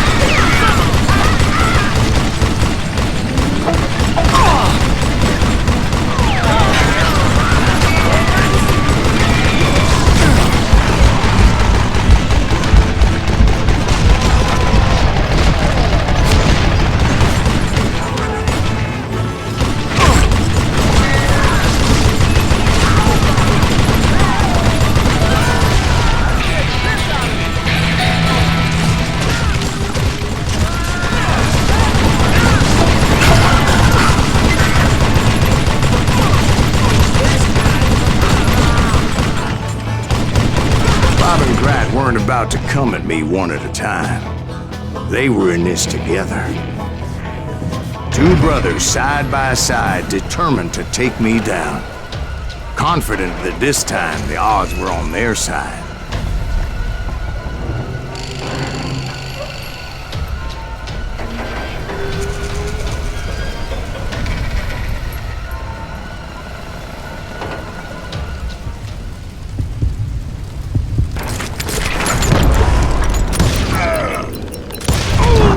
They got it wrong.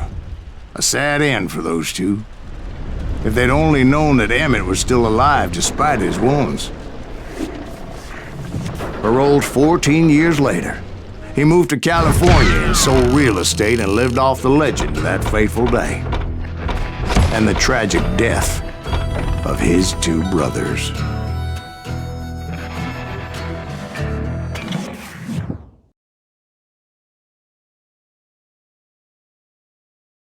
My own brothers died tragically as well, truth be told.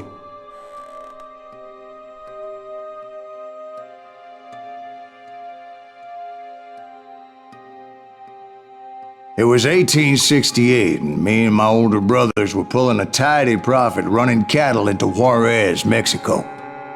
One night after my brothers retired for the evening, I found a little poker game in a cantina with a couple of cowboys. And I just couldn't lose. I even won an old Spanish coin that had to be 100 years old. Well, I was mighty pleased with myself the next morning as my brothers and I rode for Texas. But before we crossed the border, those cowboys caught up with us. It was Johnny Ringo, Roscoe Bob Bryant, and another asshole named Jim. They wanted their money back and everything else we had, including our lives, as those boys didn't want us coming for them later.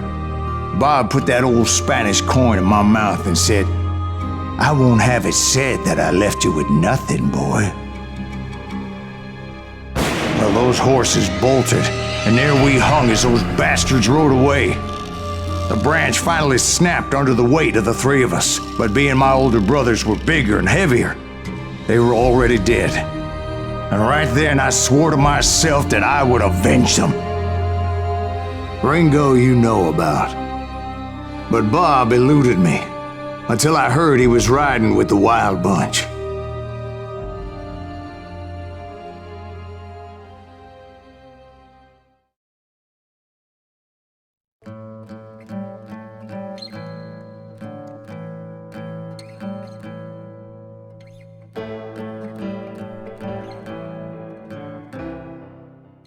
I'd been on their trail for months, ever since they left their hideout in the Bighorn Mountains. Led by Butch Cassidy, They were a loose association of outlaws who robbed banks and trains from Colorado to Montana. Among them was the Sundance Kid, and that murderous hombre I was tracking, Roscoe Bob Bryant. Were you a part of that giant Pinkerton posse after the Wild Bunch? No, boy. A circus like that would have slowed me down. Besides, I wanted Bryant all to myself. I'd heard about a large shipment of gold being transported to Wilcox, Wyoming on the Overland Flyer. I figured the Wild Bunch would likely hit such a treasure, and by God, I figured right.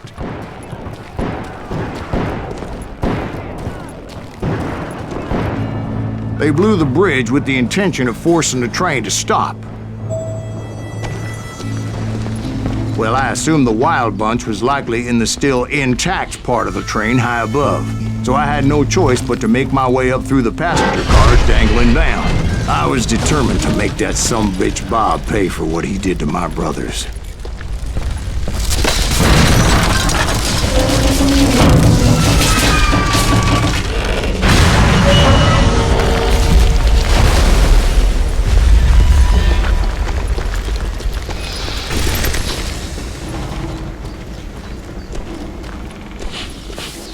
Ears are still ringing from blowing up that bridge. What'd you say? I can't hear. Well, I made my way off unscathed and came upon a few members of the gang and had no choice but to dispatch them. From there, I had to negotiate an even more precarious route. But first, I would need to get my ass out of there.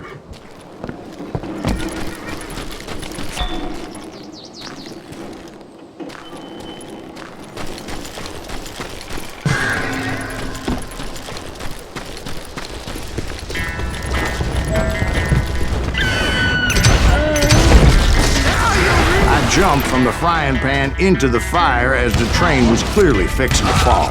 I had found the gang, but in order to find old Bob, I needed to fight my way forward past a whole passel of desperados. Outside, inside, any way I could, I made my way towards my prey. Well, what about the passengers? It was mostly a freight train, as I recall. There were no passengers aboard that day. You can't hide from me!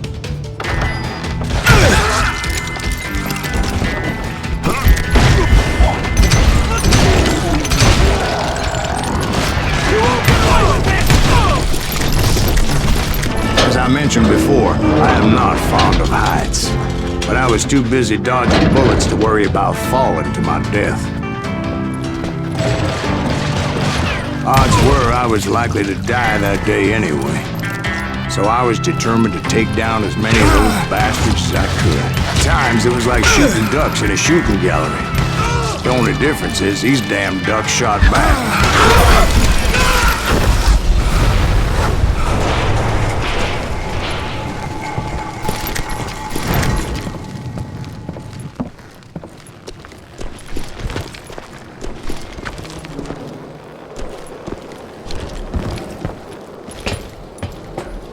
I kept hoping the law would show up and give me a hand. You mean like that giant Pinkerton posse that I read about? Did they come riding in, guns a-blazing to help?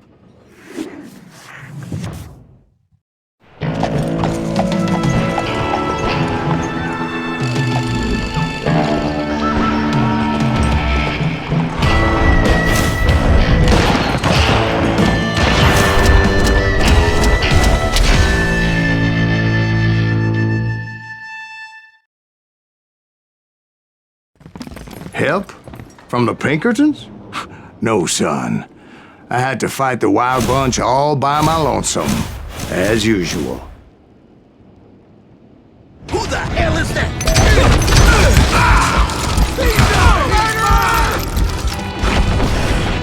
Take cover! Retreat! Retreat! He's killing everybody! Hell's a come. Ready for a belly full of buckshot.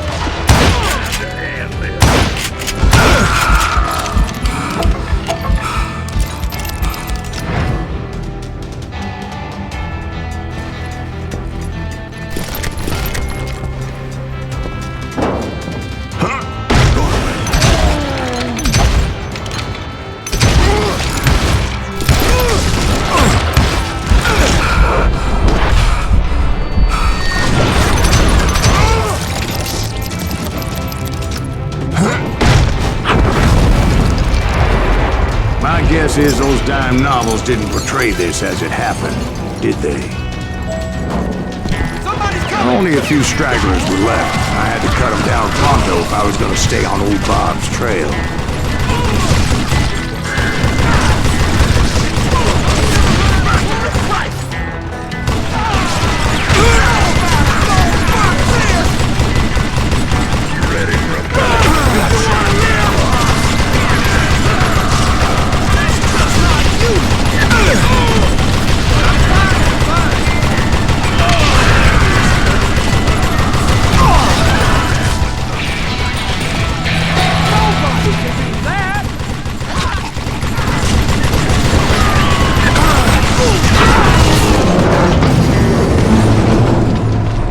Once I silenced all those guns, I went searching for my nemesis, determined to finally have my justice. But the only survivor who welcomed me was George Flat-Nosed Curry. Who was he? The fastest gun in the gang. Right after Sundance, I mean. And Kid Curry, and maybe Elsie Lay. Though some folks might dispute that.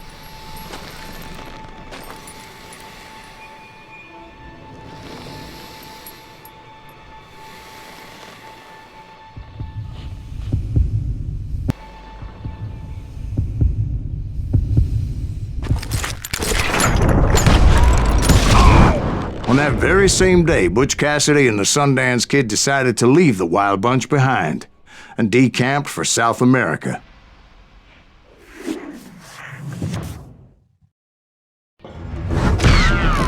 They ended up living down there for many years, but I'm sure you already know all about that.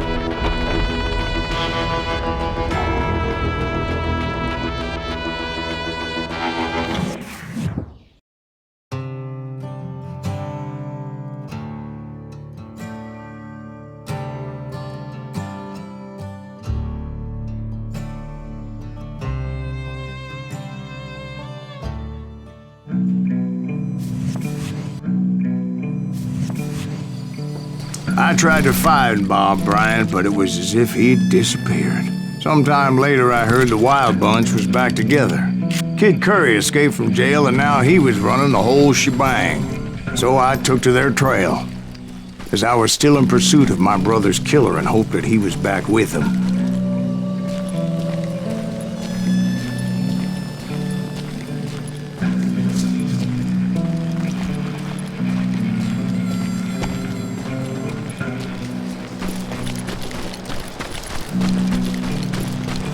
That Kid Curry's kinda crazy, ain't he?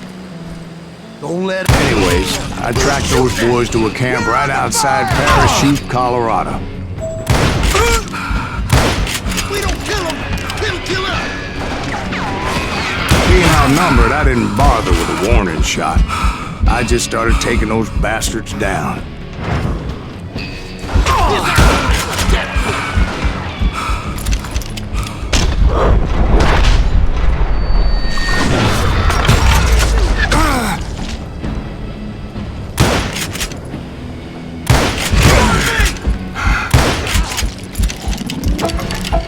Old Bob wasn't among them, and neither was Kid Curry. I could sense him close by, however, plotting something nasty. I just needed a clue as to their whereabouts.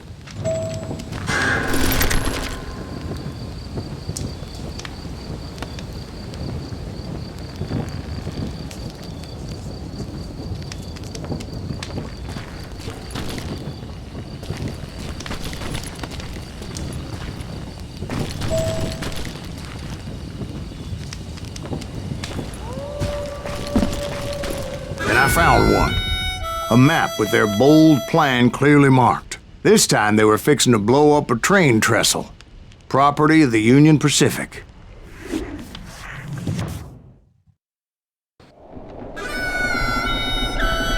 The plan clearly indicated how they were fixing to undermine several of the weakest wooden supports.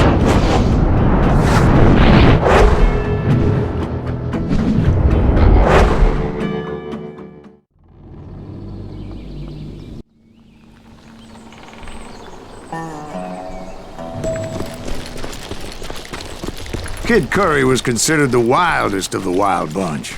It was said that he fathered 85 bastard children, though some say it was only 5.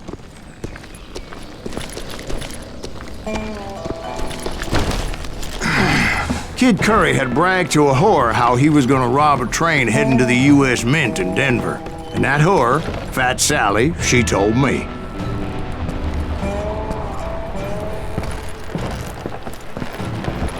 The bridge was rigged with dynamite, so I decided I'd best be careful confronting those bastards.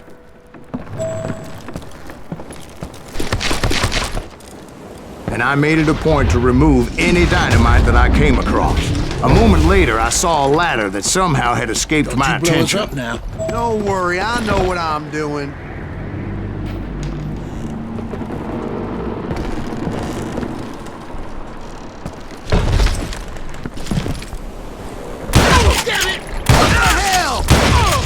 But the Wild Bunch did not take kindly to my presence and attempted to blow my head off. It appeared the kid had found a number of new recruits to bolster their ranks.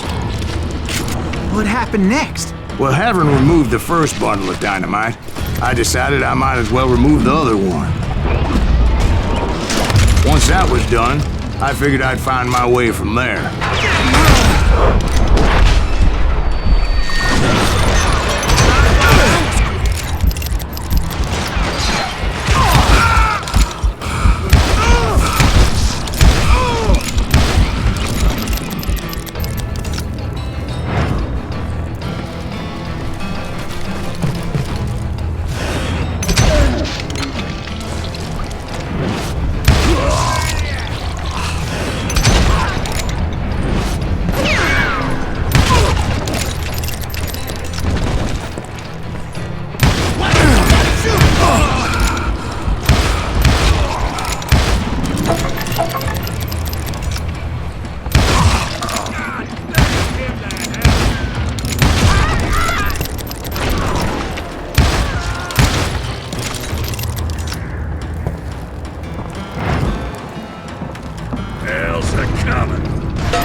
So, what happened then? Had to remove more of that damn dynamite.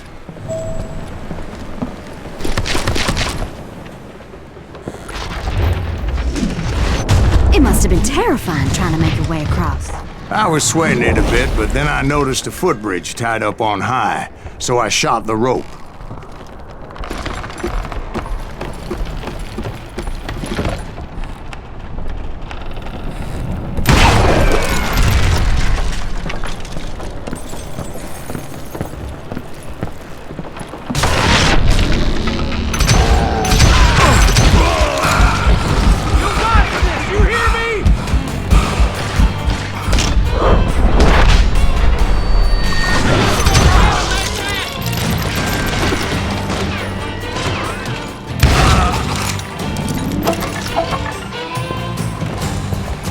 So that was all the dynamite? Funny you should mention that, darling. As actually, there was a 4th charge impeding my progress.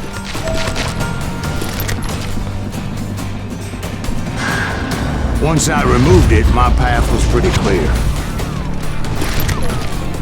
I'm dead.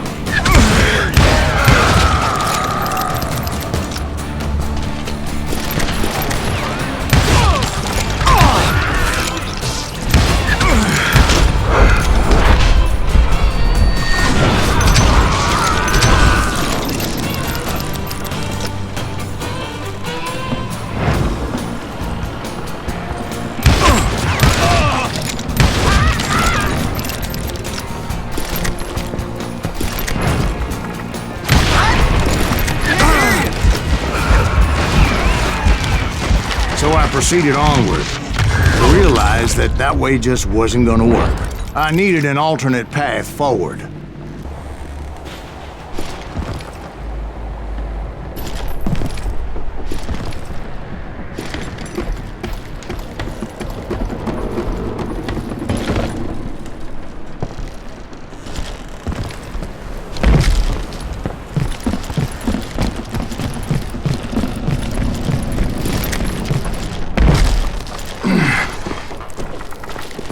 Luckily, I found a cave, and as I made my way back to the bridge, I saw something that concerned me.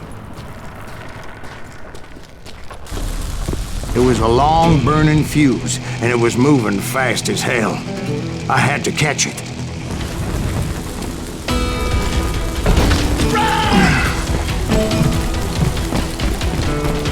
The burning fuse was so damn quick, I had to run like the wind. I almost had it, but no. Thought I was gonna have a coronary when I lost sight of those sparks. My heart was pounding like a sledgehammer. I knew that failure meant boom. Then, finally, at the last moment.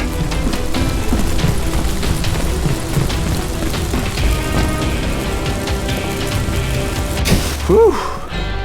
Of course, I was successful, or clearly I wouldn't be talking to you folks here today. Naturally, I removed the last dynamite charge. Well, it was a touching reunion.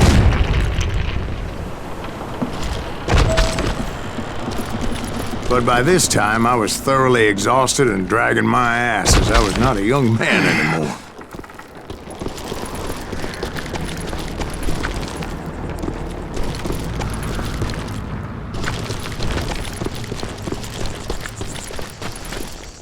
Kill that SOB!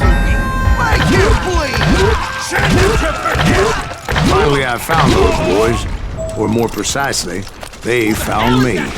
It's Tracer and Kid Curry asked me! That's just nuttier than a damn fruitcake!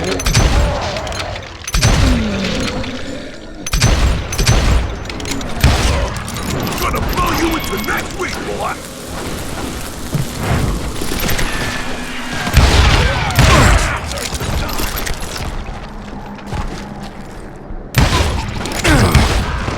Shoot him in the head! Gonna be loud!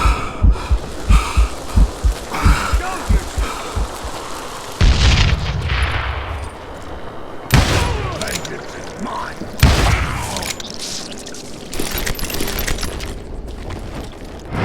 Just when I thought things couldn't get worse, Kid Curry opened up on me with a goddamn Gatling gun. It was hidden in this tunnel and pretty well shielded.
Luckily, I had located some dynamite. I still, however, had my work cut out for me.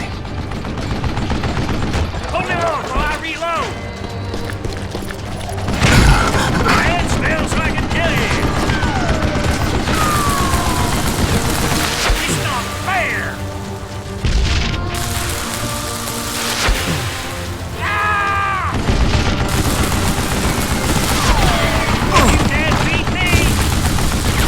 Damn! God damn it, I need some help here! Come on, boys! Take this some of this shit! Got him!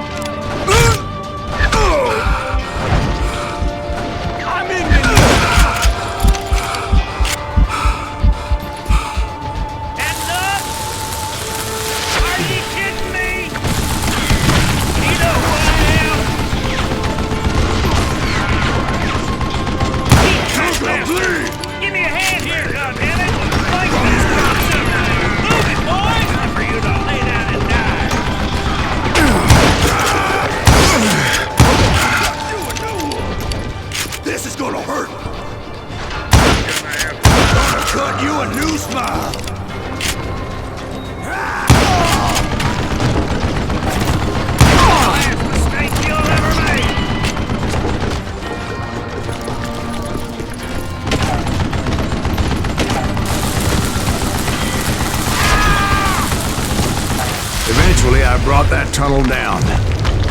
And that's when I met Kid Curry himself.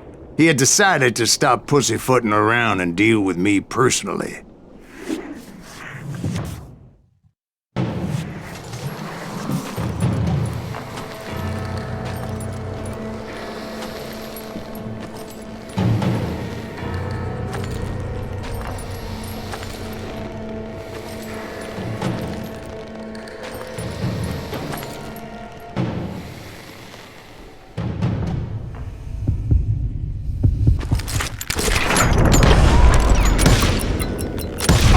Fast as he was, I was just a bit faster.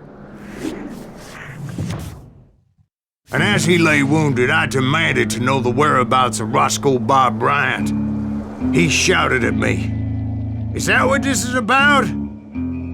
Bob went with Butch in Sundance to South America. You ain't never finding him."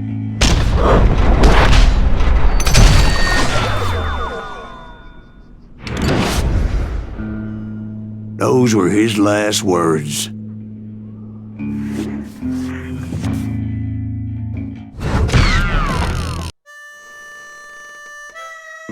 So, Bob Bryant got away? I knew I'd never find him in South America. What about the other killer?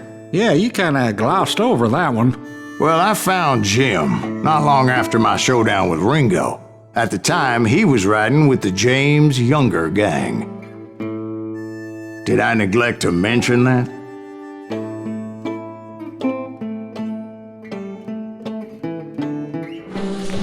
Jesse James? The greatest outlaw who ever lived? Jesse and his kin rode with Quantrill when he raided Lawrence, Kansas, and killed near 200 people, boy. Nothing great about that. And from there, him and his brother went on to rob banks and trains from Kansas to Missouri. Which is why there was such a rich bounty on their heads. 40 grand for both of them, dead or alive. That's one hell of a payday.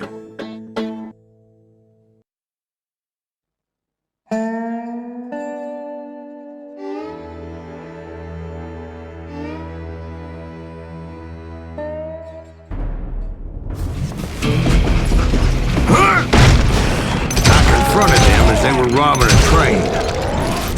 Bullets were flying at me from every which way. But I knew I'd have to fight my way forward if I was gonna find this Jim.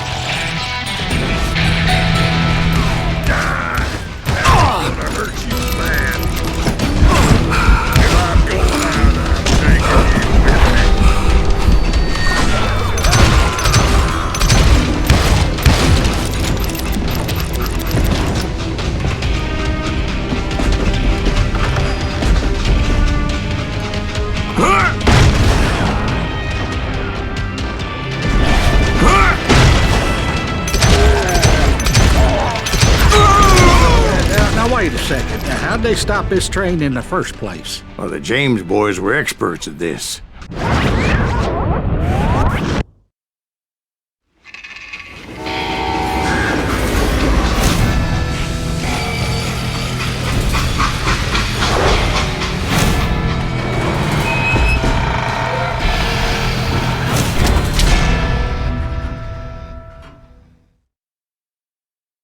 They hopped a freight train, having heard there was a big payroll in the express safe.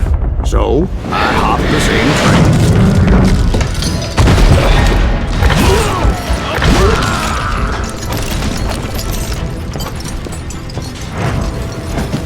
The James Younger gang was decimated after that little fiasco they had in Northfield, Minnesota.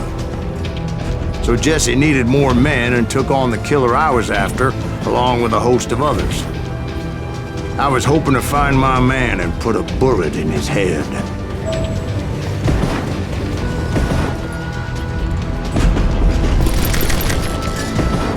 Climbing around that train, I must have swallowed 100 damn bugs before I reached James that... Younger gang pulled the first train robbery west of the Mississippi.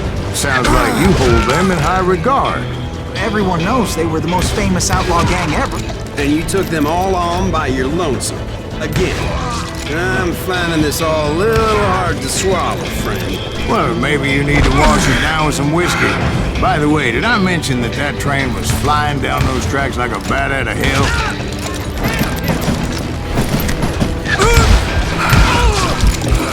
This asshole don't know who he's up against.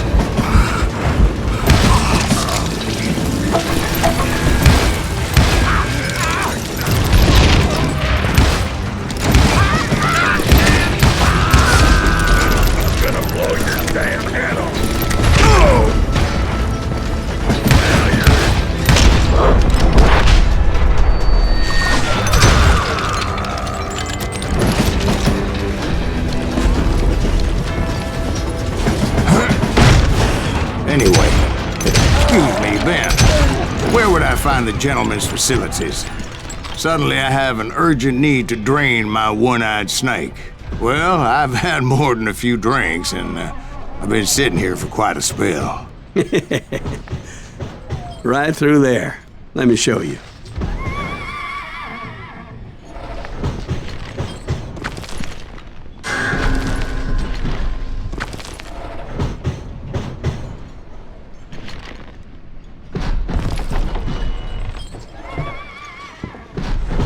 I never heard so much malarkey in my life.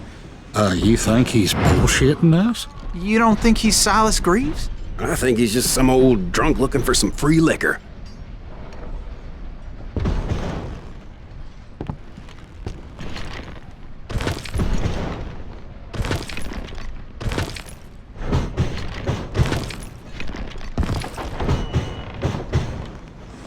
I don't know, Jack. I think I believe him. You don't think he met Jesse James? Oh, you gotta be kidding me.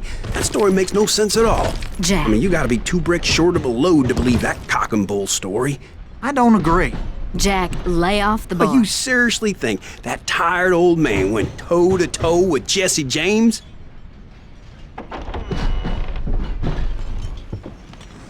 Well, that's better. Did I mention that this Jim was married to the infamous Belle Starr? Of course, I didn't learn that until later. Anyway, I made my way forward the best I could. Around the sides, over the roof. At some point, some sumbitch saw me and shouted out, "It's the damn Pinkertons!" It's a damn Pinkertons! Now, I never worked for that limey cocksucker, but I guess they assumed I was one of his assassins. Those evil bastards firebombed Jesse's mother's house and killed his stepbrother. So it's no wonder each and every asshole on that train wanted me dead. Everybody's always mistaking you for somebody else, aren't they? Why is that, I wonder? Don't rightly know, Jack. I'm just telling you how I remember it. I bet you are.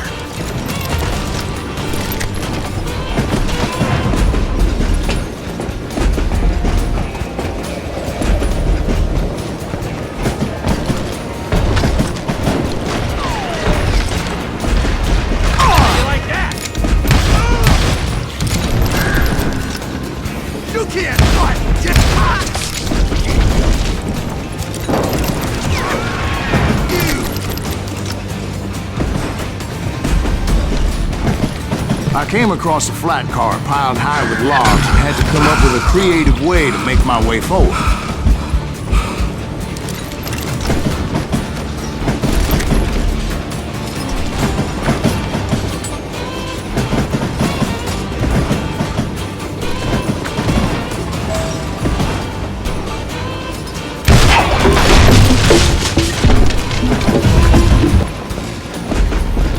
I wondered if I was ever going to find the front of that train, or the bastard I was after. Right about then, I was attacked by some asshole on a Gatling gun. Yeah, seems like you run into a lot of them. Asshole? Gatling guns.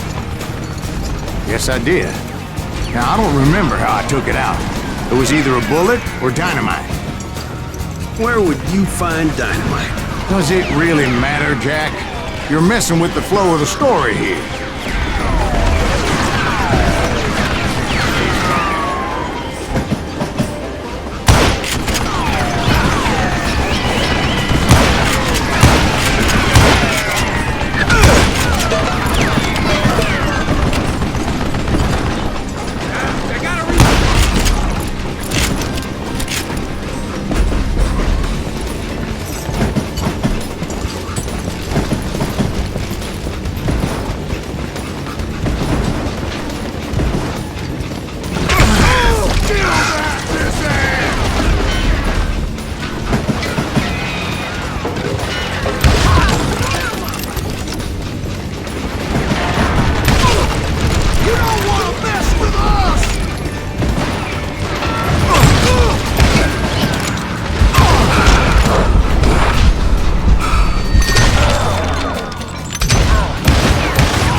I was looking for Jim and shooting any son of a bitch stupid enough to get in my way. And that included Jesse James himself.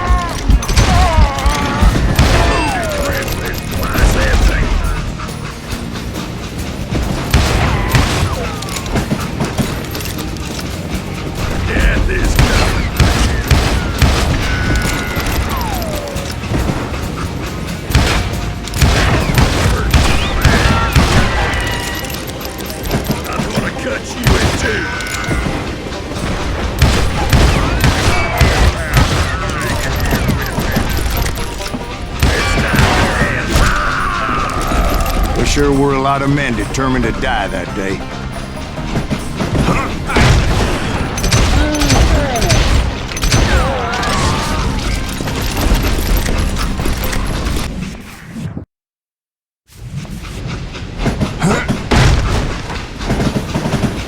It was then that Jesse detached the express car from the rest of the damn train.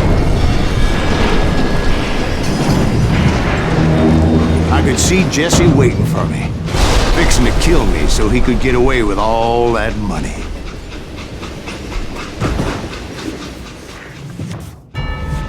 You had a showdown with Jesse James? Of course he didn't. Everybody knows that Jesse was killed by Bob Ford. Yeah, Jesse went out like John Wesley Hardin. Coward shot him in the back of the head. Guess it doesn't matter how far you run, does it, Ben? Your past always catches up with you.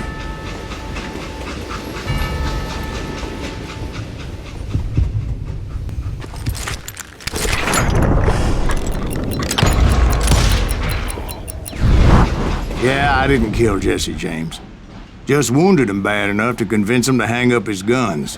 What about that Jim fella? What happened to him? I figure he was up front with a gun to the engineer's head. That bastard slipped away again. I'll tell you how I got him. But first I need to wet my whistle.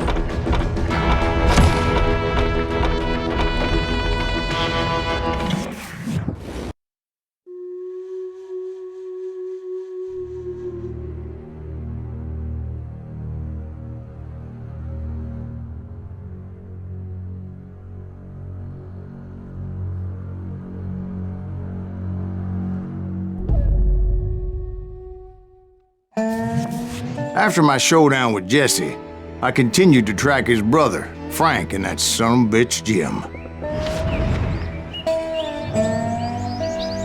I followed those bastards into the high mountains as they were going to ground. What mountains would that be? Somewhere in the Ozarks, I believe. The perfect place to hide out from the authorities.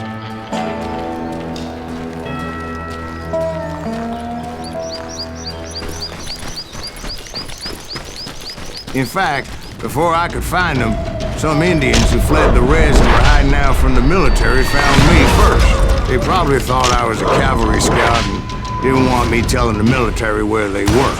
Indians? Yeah, they could have been Cheyenne, but there was all sorts of renegades roaming the landscape back then.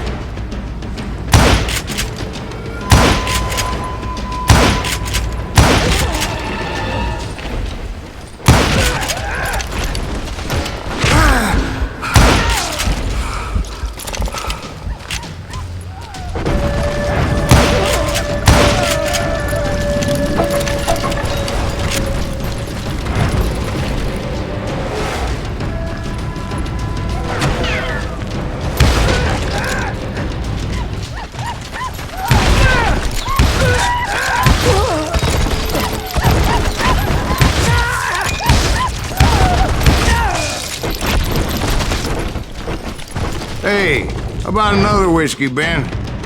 Nothing better to soothe the troubled soul.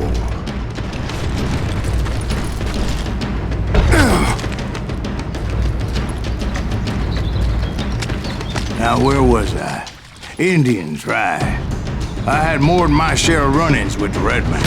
Like that time... Did I tell you about Grey Wolf? Yes, sir. You did. Ah, of course I did. In fact, I could still remember that old medicine man's words to me. Jesus Christ, we're back to that again. You carry great darkness in your heart. It will claim your soul. you will come to this place again and kill many more men.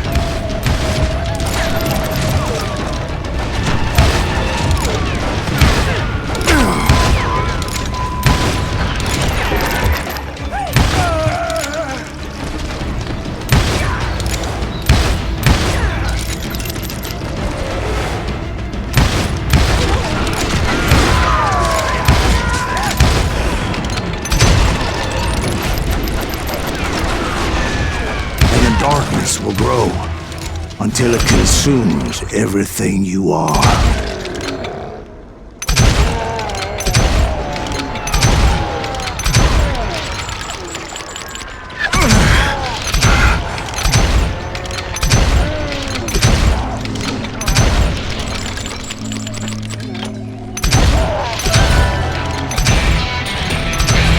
So, did you ever find it? Who? The man you are after. Let me ask you something, Ben. You ever think about death? Mr. Greaves, are you all right? Oh, death. Oh, death. Won't you spare me over till another year? What is this that I can't see? With ice cold hands taking hold of me. Well, I am death, none can excel. I'll open the door to heaven or hell. Oh, death, someone would pray. Could you wait to call me another day? Oh, death, won't you spare me over till another year? So are you gonna answer the question? What question is that? Jim Reed. Did you ever find him? Reed was indeed that son bitch's surname. That's right, Ben. A despicable character. I remember him laughing like a hyena that cold morning they lynched me and my brothers. He was intent on avoiding my vengeance, but nothing was gonna stop me. Nothing.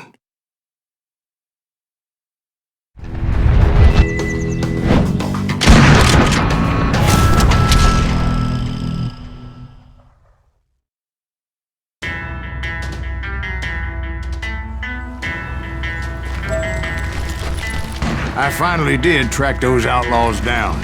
They had long rifles with scopes and were well positioned to pick off any poor soul who came anywhere close.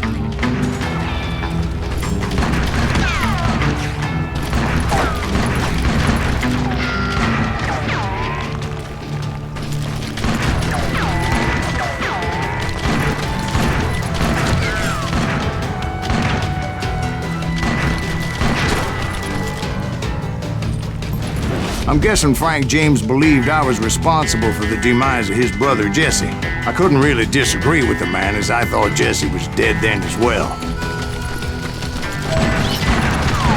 He backed off as I closed in on him, but he was still intent on killing me. And when I closed in on him again, he backed off again, looking for a better angle.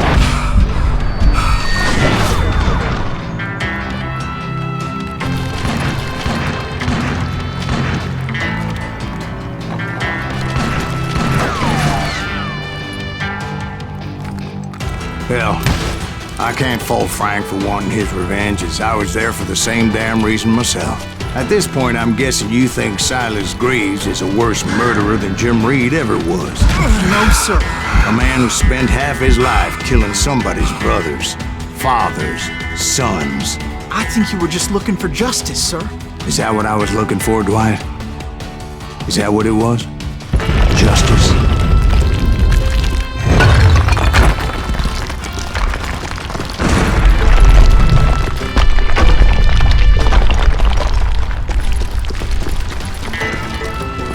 Isn't that why you were hunting the James Gang? The James Gang. Right. finally found Frank holed up in his mountain cabin, and he was determined to have me dead. It was a pitched battle that could have gone either way. Luckily, I had some dynamite in my possession. Dynamite? On your person? A few sticks, just in case. It's always good to be prepared. Right. I'm just laying out the facts as I remember them, Jack.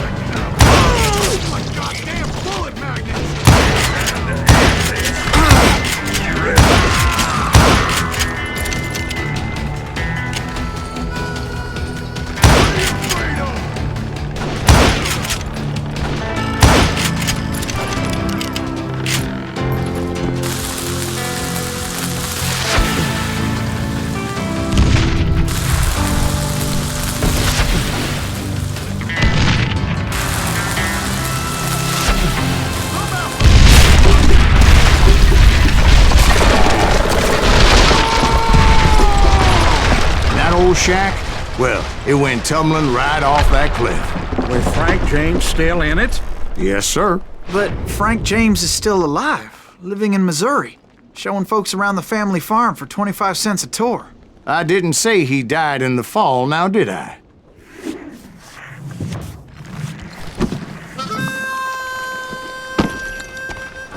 I'm done with this damnable outlaw life! Kill me, don't kill me, do what you will! At this point, I just don't give a shit. I explained to Frank that I had nothing against him personally and that I was looking for someone else. You want Reed? Have at him. I never did like that bastard. I am done here. We parted in peace as Frank pointed out the path to my prey before making his way back down the hill.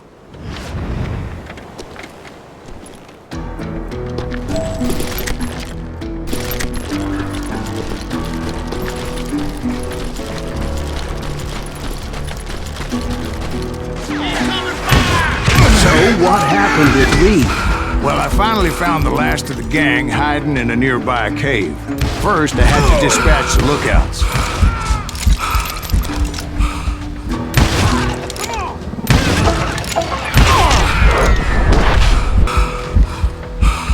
But I was determined not to let that murderer escape my revenge again.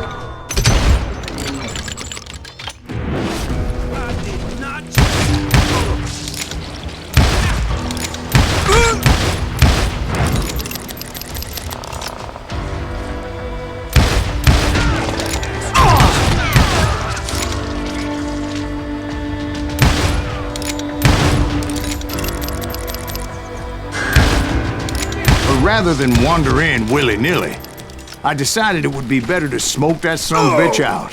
Hey, Reed! I shouted. No wonder you're so ornery. Can't be easy being married to Belle Starr. While you're off providing for the family, she's spreading her legs for every Tom, Dick, and Cole younger. Not an attractive woman exactly, but very friendly. At least she was to me. Son of a bitch! It was then that the last bunch of bandits jumped out of hiding. Don't give up! Would someone please help him? Don't let him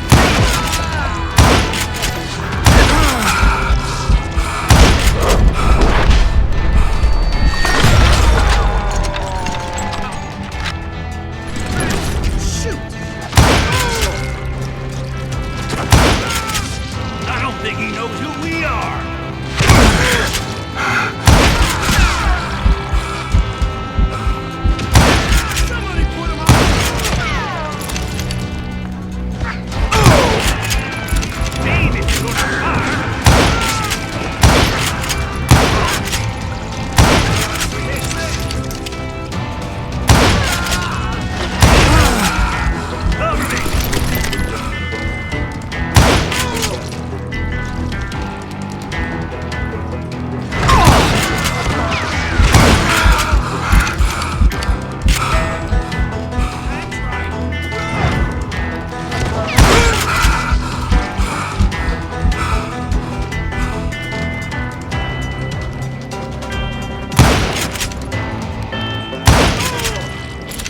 Eventually, it was just me and Reed.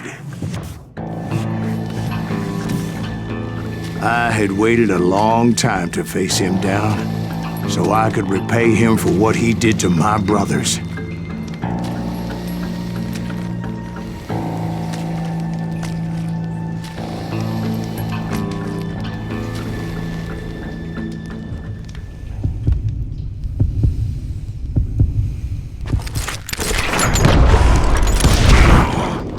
And repay him I did.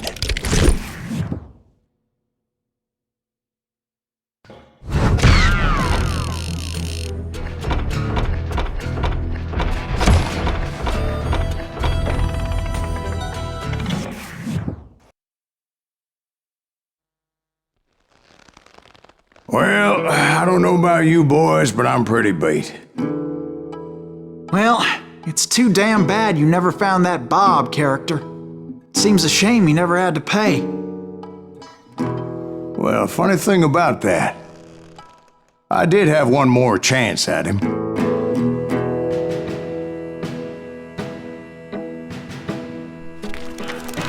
Six months ago, I heard that Butch and Sundance were back in the States and had gathered up some of their old gang. I tracked them down, hoping that Roscoe Bob Bryant had returned with them. So you're saying they didn't die down in Bolivia? That's what I'm saying.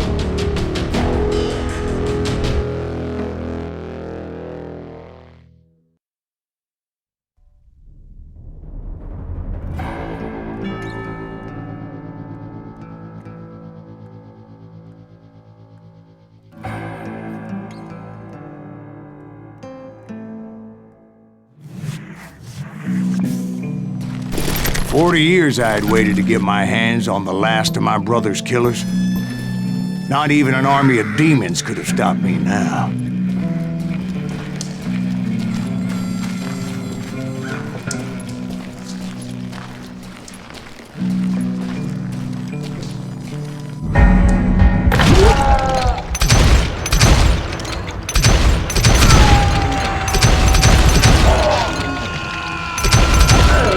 Both Johnny Ringo and Jim Reed fell fairly quickly.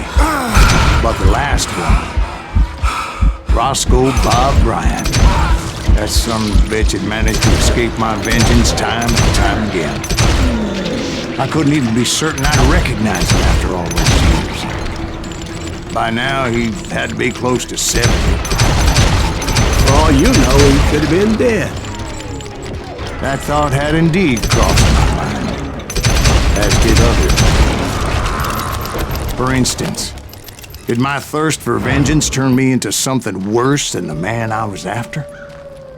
By this point in my storied career, I had killed more men than Bob Bryant ever had. I was furious as hell at that bastard for making me who I am. A man with no family, no friends, no purpose except shooting Bob Bryant dead.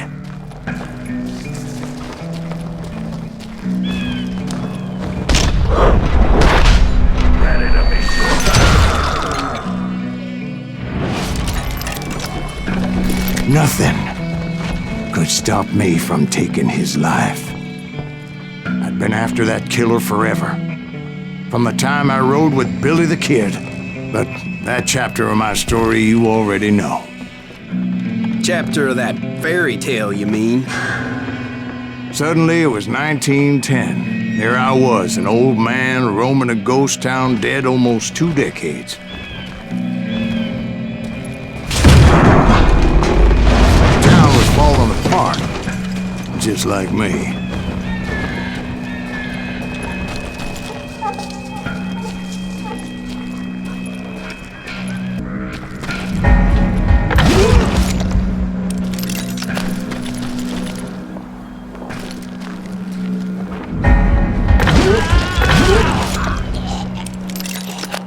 Even though the ghosts of my dead brothers were begging me to end what I started so long ago. Mr. Greaves, are you all right? Would you like some water? The Wild Bunch knew I was there. They were after a treasure they had hidden before they fled, buried in the grave of a dead amigo.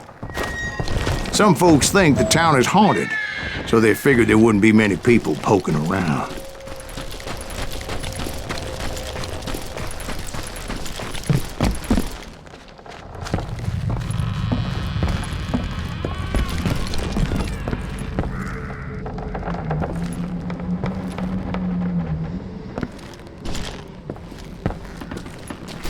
I intended to fill that grave with Bob Bryant's corpse. But like I said, the bandits knew I was on to them. They lured me in and hit me with everything they had. Put that geezer in the ground!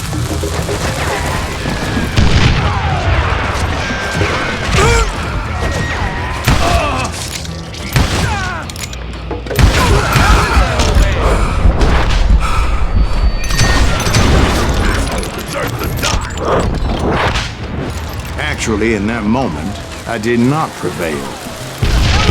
So I suppose we're talking to a ghost. Funny you should put it like that, Jack.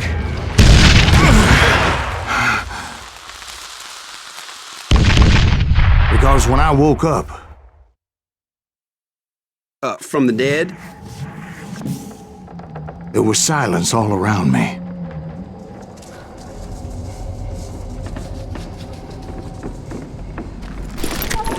I could swear to God I saw Billy then. Billy who? Billy the Kid. William Bonney. He was shooting at me from a rooftop.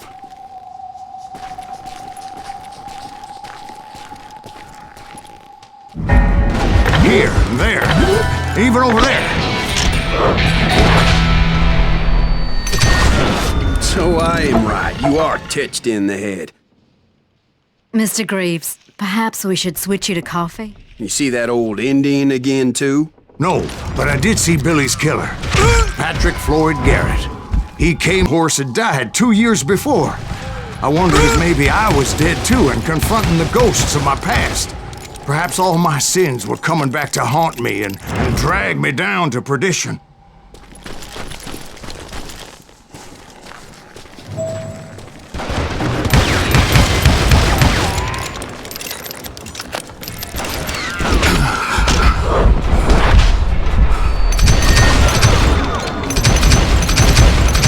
I saw Henry Plummer throw dynamite at me.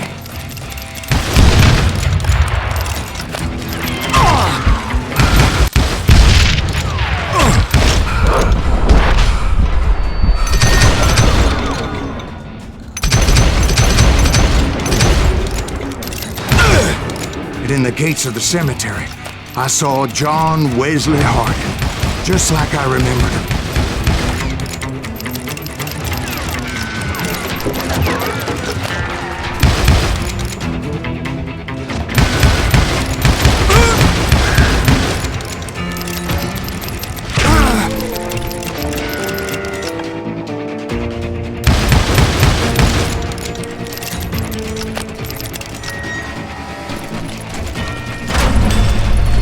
Robert Ollinger appeared with his terrible double-barrel shotgun. But no ghost army was stopping me. My father-in-law got hit with a fallen branch. He spent the rest of his life talking to dogs.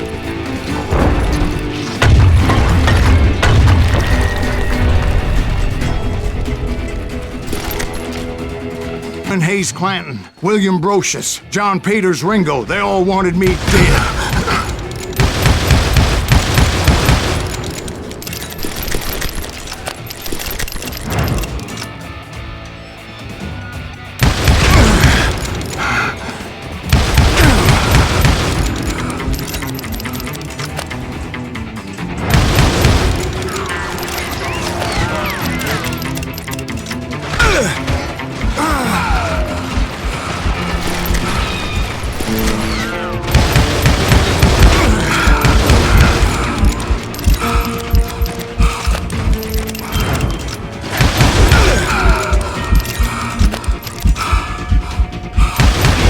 Brothers, Robert and Grattan, guardians of the Garden of the Dead.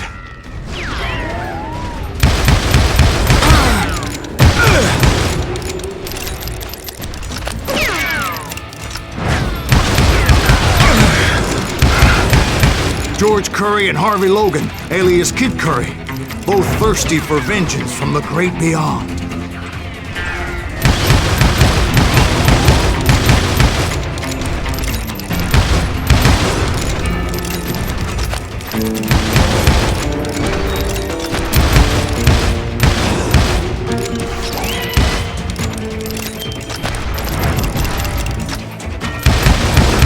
Jesse, Woodson, James, and Jim Reed.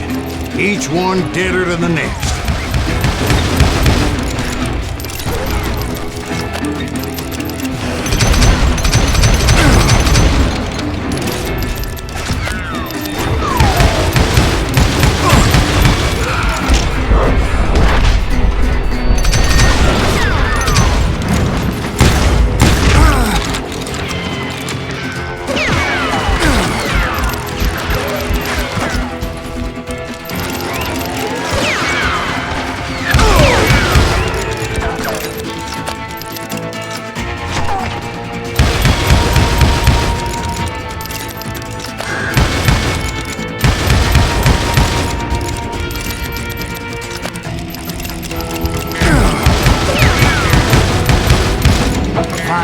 I saw Harry Alonzo Longabaugh. The Sundance Kid?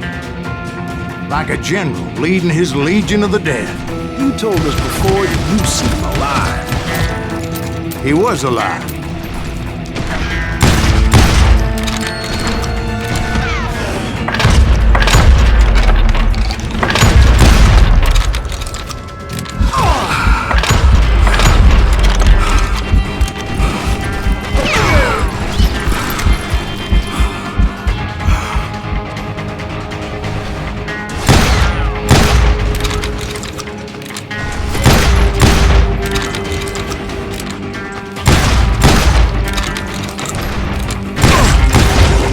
Then I heard a voice call to me from afar. It was Robert Leroy Parker, a.k.a. Butch Cassidy, coming at me from out of the fog. Thanks for taking care of that bastard.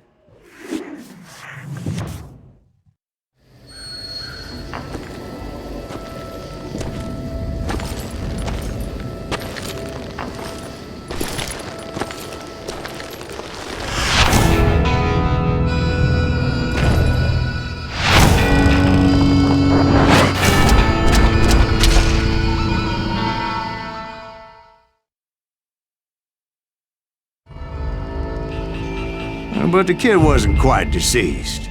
Not yet. Takes more than one little bullet to kill the likes of me, partner. Those two looked like they hadn't seen each other for quite a while. Clearly, they were no longer amigos. Shit. I was hoping I wouldn't have to kill you. You won't have to, Butch. I'm killing you first. I asked them about Bob Bryant, but they were too busy with their own heated conversation. Let me get this shit straight. You want my money and the love of my life? You frittered it all away, Butch. Edda's mine. So is that damn money. I didn't want to shoot anybody until I had an answer to my question, but those boys didn't give me much of a choice.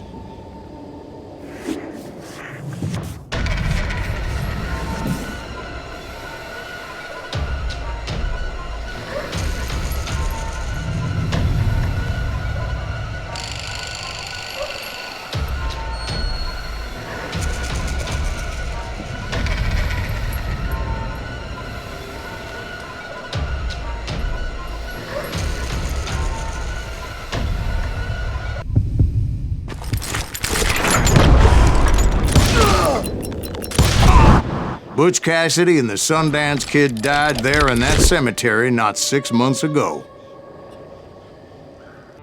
Butch Cassidy and the Sundance Kid were killed by the Bolivian army. Everybody knows that. That's the legend, but it ain't the truth. So, you never found Bob? There is no Bob. This old sumbitch ain't even Silas Greaves. Sir, is that true?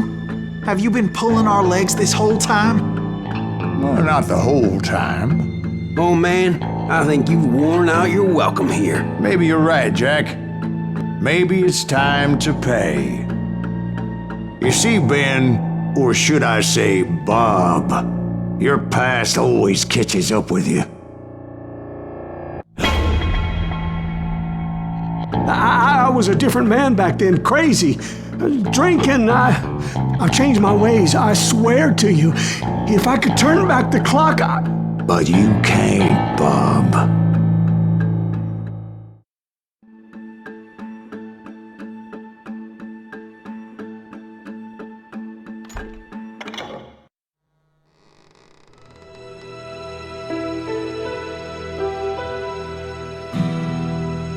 Why'd you toy with me like that? Telling those tales, knowing all along. Why not just lay your cards on the table? Here. I won't have it said that I left you with nothing. That's how you want it? So be it. Holy shit! Right, Molly, move against that wall. Go!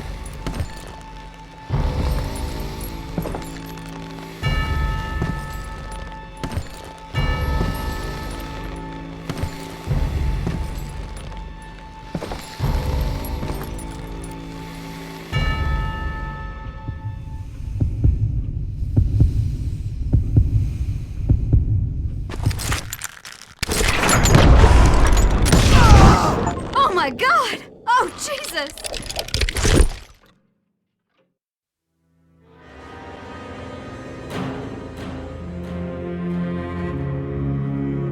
Did you know it was him all along? Cassidy told me Bob was in Abilene before he died. But I wasn't sure Ben was my man until he revealed how much he knew about Ringo and Reed. The coin, of course. Well, that was the last nail in that particular coffin. I better go get the sheriff. You okay, boy? You're looking mighty shook up. Dwight, maybe you best go home. Young Eisenhower here is leaving for West Point tomorrow. He shouldn't get caught up in something like this. I think I might head out myself at this juncture. Unless you want to stop me, Jack. No, sir, Mr. Greaves. So where are you going now? Now that you had your revenge? Doesn't really matter, does it? As I've sold my soul for it, and will never again walk with those I have lost.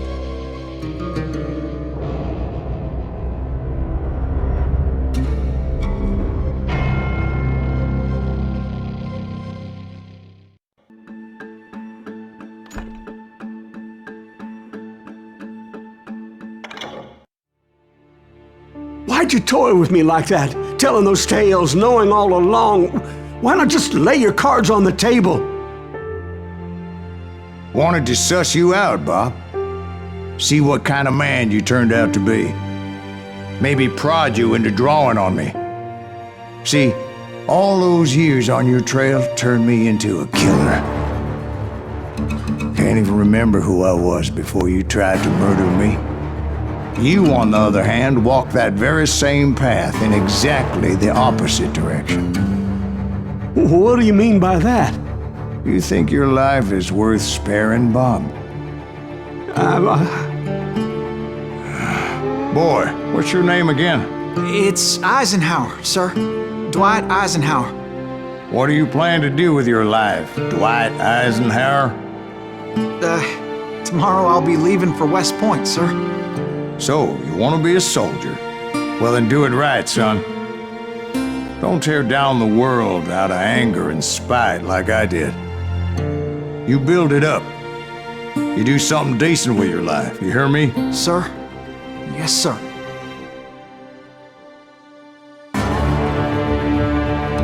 I won't have it said I left you with nothing, Bob.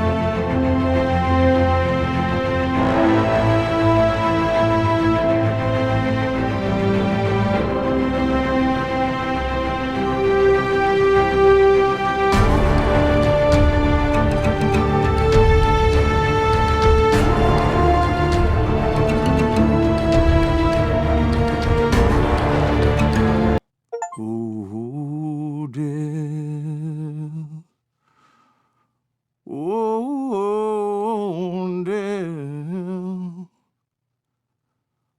Won't you spare me over till another year?